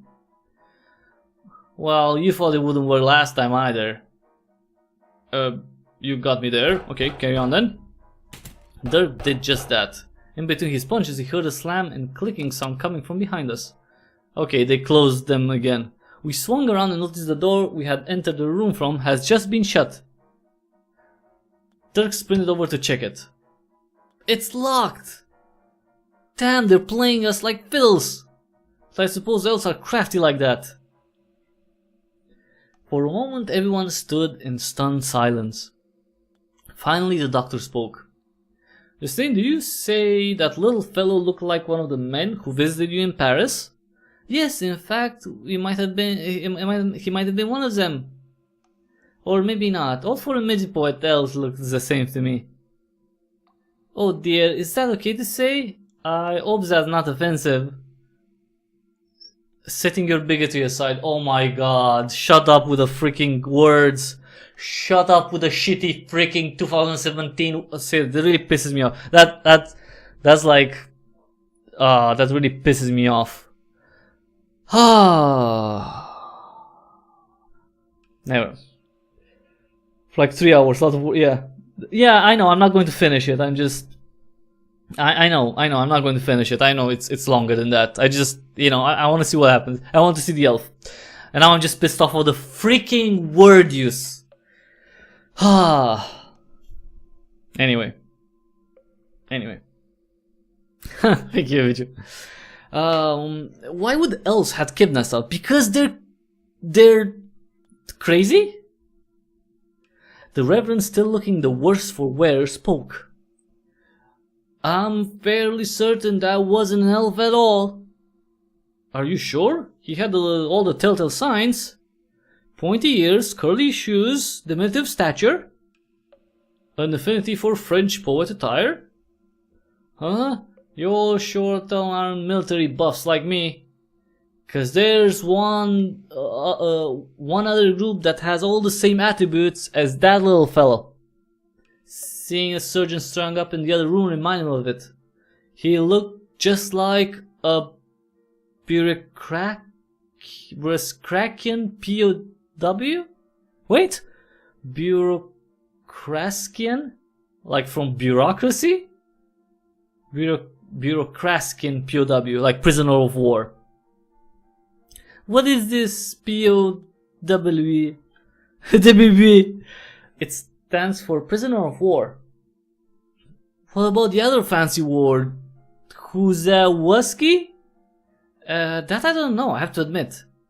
Oh, she admits that she doesn't know something, okay. I'm afraid your knowledge of military history exceeds ours. What's all this about, Reverend? I agree, it does look nice with you. Well, Bureaucracia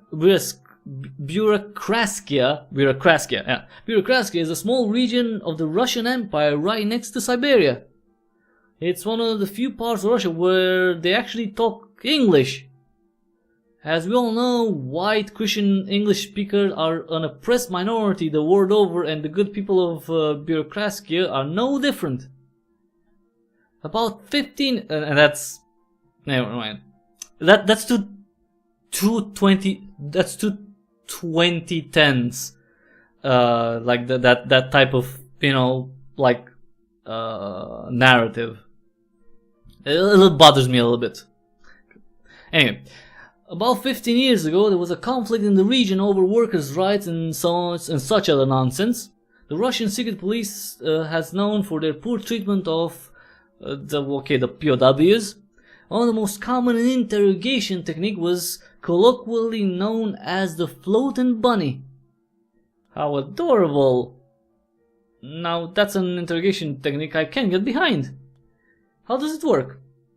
Do they court carriages on their toes and have bunnies lick their feet until it tickles them so much you feel like you're walking on air?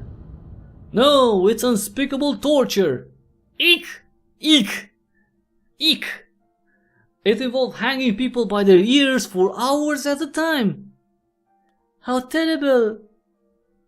Yes, in other words, that exact same condition we found the surgeon in. What? You mean he was stretched up by his ears? I assume it was a couple of ropes. Sadly, no, that wasn't just a taste of the Russian Empire's cruel brutality. Other torture methods include the patootie loop-de-loo, which involved the painful curling of the toes upwards. Ew! And stature squisher, which involves squishing prisoners down to huge vices. Oh, poor people. That would explain everything. Oh, so elves are not creatures like that. They've been tortured. Okay, that's funny. That's pretty cool. From their short height to their little curly shoes. God, it's so horrible. And at the same time, so adorable. I'm so conflicted. I wouldn't be surprised the sergeant himself was involved in that unsavory business. In that sense, his death could have almost been seen as ironically apt. Or the Reverend swallowed hard. Or biblical in its cruelty. So you're saying you think he was strung up like that as an act of poetic justice? Well, they are poets after all. No, I'd say more likely that their black and white striped shirts aren't part of a poet ensemble. They are instead prison uniforms. So elves are tortured English-speaking Christians from a place near Siberia. That's okay, that makes sense. Okay, well, that would explain why they would want to kidnap and murder the sergeant. But why rope the rest of us in? I never did anything to any Russian POWs. Well, at least nothing unpleasant. Yes, the sergeant's cover, whatever that word is, comeuppance, I don't know what that is, would have a nice reap what you sow quality to it. But that doesn't apply for the rest of us. Well, let's think about this. Is there any thread that connects all of us? It's hard to imagine. We're all so different after all. Why, Dirk and I are as dissimilar as a wise old owl and a brain-dead worm. Ah, thanks for that, Doc. I really do soar like a bird when I'm out here on the basketball court. Yeah. It's almost as though we're not even in the same evolutionary stratum. Yes, we certainly don't travel in the same social circles. Thank goodness. Yes, the whole situation does seem impossible, doesn't it? How could someone be aware of all our diverse activities while at the same time remaining discreetly in the shadows? For a moment everyone was silent, and then an idea flashed before my eyes. Wireless telegraphy! Oh God, not this again! Quiet, Doctor! What do you mean, Mr. Romain? Well, I can't speak for Sergeant Nikolai, I suppose, but the rest of us all have a connection to that wonderful, burgeoning medium. Dirk and Justine are bona fide world-famous celebrities and are constantly discussed on telegraphic wires. The Reverend has his televangelism, and the Professor has her distance learning Morse code courses. An interesting theory, Mr. Romain, but once again there's a flaw in your logic. What about you or I? We don't have any connection to that horrible medium, thankfully. Well, Mr. Romain? Is there something you're not telling me? Well, I may have started a weekly wireless broadcast about our exploits. What? What's it called? Oh, that doesn't matter. It's just a silly little hobby. Mr. Romaine, what is it called? The great sidekickery of Mr. Romaine featured Dr. Darley. Oh, that sounds wonderful. Do you think so? Oh, thank you, Professor. The program details now how I utilize my expert sidekick. The program details how I utilize my expert sidekick skills to facilitate the solving of strange and fascinating medical cases. This is really fun. I like how he put his picture up. Like, yeah. Hey, wait a minute. I'm the one that's actually solving them. Well, of course. That's why I say facilitate. Very well then. What exactly what do you do in your role as a facilitator? Oh, you know, I'm someone to bounce ideas off. Yes, but I'm the one who's actually throwing the ball. Okay, I praise you with the hardly brilliant doctor when you explain an idea well. That's even worse. You make it sound like I'm a dog. Okay, that's it. Okay, sorry. If you continue your broadcast, I must insist that you leave me out of it. The doctor narrowed his eyes in thought. Or in the very least, give me top billing.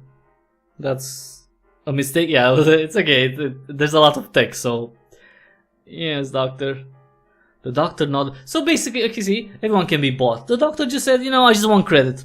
I just want credit. You know, he's yeah, too much ego. You know, too much ego. You know what? And for someone with that haircut and that mustache, he really has too much ego. Well, I suppose your little wireless theory would explain why you drew the attention of our captors. Excellent sidekickery indeed. Yes, it is an interesting theory, Mr. Romaine. And you're right, wireless broadcasts are quite rare, and would be unlikely for all of us to share that in common by coincidence. I have a feeling you're not going to end this thought by agreeing with me. No, sorry. After all, how could someone at the South Pole know about our broadcasts in the first place? They'd need an absurdly large and powerful antenna to receive signals all the way down here. Why, it'd have to be the size of... The professor's eyes widened. The South Pole itself! You all saw it at our camps the night before we ended up here, didn't you? That huge pole, right? Yep, I saw it. It's the South Pole after all, so of course it's there. Just like they always show in the cartoons. What? No, the South Pole doesn't have an actual pole. At least it didn't until recently. But wait, wasn't the South Pole a monument put up by barbers years ago? What? Of course not, that's an absurd idea. Where on earth did you come up with that nonsense? Oh, well, actually it was told me to buy... Anyway, we don't have time to hear about Mr. Romaine's silly flights and of fancy. After all, we have to keep the conversation moving along. Yes, well, anyway then, an antenna that tall might be powerful enough to pick up wireless signals from around the world. Especially when considering in conjunction the workshop we saw in the battery room. It looks like they were dabbling in some pretty advanced next level stuff. But even if we assume Mr. Romaine is correct about the common connection among us being telegraphy, that still doesn't explain why we would be involved in a conflict between a Russian sergeant and his former POWs. Reverend, based on your knowledge of military history, can you think of any... Reverend? Just then, we all noticed the Reverend was shivering and teetering precautiously next to the green cone. Reverend, are you okay? Golly, he's as white as a sheet. It's all just too much. He appeared to be in a rough shape in the generator room too. The The doctor gave him a quick once-over and narrowed his eyes. He appears to be in a mild state of shock. Let's get him on a cot so I can give him a more thorough examination. Reverend, if you don't mind. The doctor led the Reverend towards cell number 138 and guided him to one of the cots. Doc, I want to say something important. Reverend, please. Whatever it is can wait. In your condition, you absolutely must conserve your energy. But doctor, Doctor's orders, Reverend. The doctor began the Reverend's examination. The panel. What? The designation panel? No, it's locked up tightly, don't worry. Show him, Dirk. Oh, yeah, sure thing, Doc. Dirk demonstrated for the Reverend that the panel was indeed locked up. See, you're fine, Rev. No one's gonna designate you. There, you see? You're perfectly safe, Reverend. The Reverend continues to mumble deliriously. But he was too tired to offer any further resistance. The doctor concluded his examination, then stood up with a relieved look on his face. Well, thankfully, there doesn't seem to be anything gravely wrong with him. Just a run-of-the-mill panic attack, albeit a particularly severe one. Oh gee, that's great news! I believe that the bed rest is the ticket, at least for now. A bit of steam will also do him good if we could start a fire. Doctor, look! The coal bucket has been restored. The little elves. Well, I'll be. Our captors must have done it while we were in the generator room. That's probably why they locked us up, locked us out of here in the first place. Alright then, let's get the fire going. We started the fire and carefully dangled the Reverend's socks just above the stove so they could drip onto it and make steam. We also tucked the poor Reverend into bed so he could get some rest. If we breathe that in, it should help. I fear my life and soul, the reckon is upon us. He's delirious. Yes, we should give him space to rest.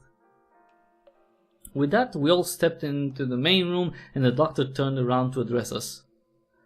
After seeing the condition of the Reverend is in, I believe it would be prudent to give everyone else a quick physical examination as well. Except for Justine, of course, since I just examined her this morning. Oh, and I get to play doctor again? Pity. We'll conduct the examinations in the adjacent cell. Everyone except for Justine filed into the cell number 137. You know what, and I think I'm gonna end it here because it's been 3 hours and a half and my throat is really hurting at this point. But I mean, I think we've definitely uncovered some things. I'm not really sure what's going on with Santa Claus, right? But the elves are not elves. So or at least the elves that, you know, the story goes that they make toys and stuff at you know, for Santa to deliver every year. They're prisoners of war, basically. They're tortured people who were you know, made smaller and they had their toes, you know, like screwed up. So they're pretty upset. They're not very nice, but you know. Now, of course, if you want to find out what's going to happen next, I'm guessing. I'm going to guess here that the Reverend has somehow participated, because I think he was involved somehow in the torturing of those people. I'm thinking. I'm not sure about everyone else. You did for, well, I live stream for more, but I like this game, so and you know what, it's a longer format thing, right? You kind of have to show a bit more. If you just played like for 25 minutes, that's just it's not enough. I mean, that's what I think. At least not this game. So if you're interested in seeing what's going on, what's going to happen, you can download Darley and the Prisoners at Santa's Workshop from itch.io. It's available for Windows, macOS, and Linux. If you want to support the developer, you can also give a little bit of money, $1, $2, $5, $10, $11, $100 through itch.io. You can also check out the previous game with Dr. Darley. I don't know why I said like previous. The previous game, which is shorter, but it's awesome, especially how it ends. That is Dr. Darley and wait, is it Darley? It's Darley, right? Yeah, whatever. And it's Darley. I think I messed up. I think it's Darley, right? Anyway, Dr. Darley and the Case of the Deboned Children. Okay, that's a little bit. It's shorter, but it's really cute, and you get to find out the origin of another very, very mystical creature. Not only elves. Elves are here. In the previous game, you find the origins of I'm not gonna say what mythical entity, creature type thingy, but yeah, Darley. Sorry, yeah. I just wrote daily here, but it's Darley. Sorry, it's my bad. So everyone, check those out. Check the Prisoners at Santa's Workshop and the Case of the Deboned Children. They're both visual novels. Just go through them, play them, and again, if you like them, support the developer, Lars Martinson. And well, thanks everyone for watching. If you like this live stream, please give a thumbs up, because it would really, really help a lot, and it will enable YouTube to recommend this video to more people. Check out the back catalog of over 1270 videos at this point. Subscribe to the channel. Tell everyone who's interested in PC gaming about the channel. It's like the most eclectic YouTube channel ever. Well, gaming channel at least. So do that, and you can also support me by using the Amazon links in the description below. If you have any money left over from the holidays and you want to buy anything from Amazon, either for yourself or as a present, use one of the appropriate links, and a small percentage of the money you spend there will help keep myself and the channel alive. That's all very, very, very much needed in these dire times, which seriously, I'm going to just get the first check from Google, and I'm thinking of just showing you how little money you make from AdSense, but that's another thing. Thanks Lars for being here. Rest your voice to get some tea. Well, yeah, I definitely, but you know what? It's fun to play around with the voices. I'm not great at voices, but it's cute to do around. This game would be even more crazy if you had voice, but that takes more work and more people, so that's it's okay for this third or maybe the fourth game in the Dr. Darley series. Maybe that's a Kickstarter, with so we can have a voiced adventure of Dr. Darley, and you don't have to talk, you just have to listen to the lovely characters. Okay everyone, thanks for watching, thanks for being here, and Jesus, this took a lot longer, but I like it, and we found out where elves come from. They're tortured people. Thanks again, and until the next time we see each other, have an awesome day.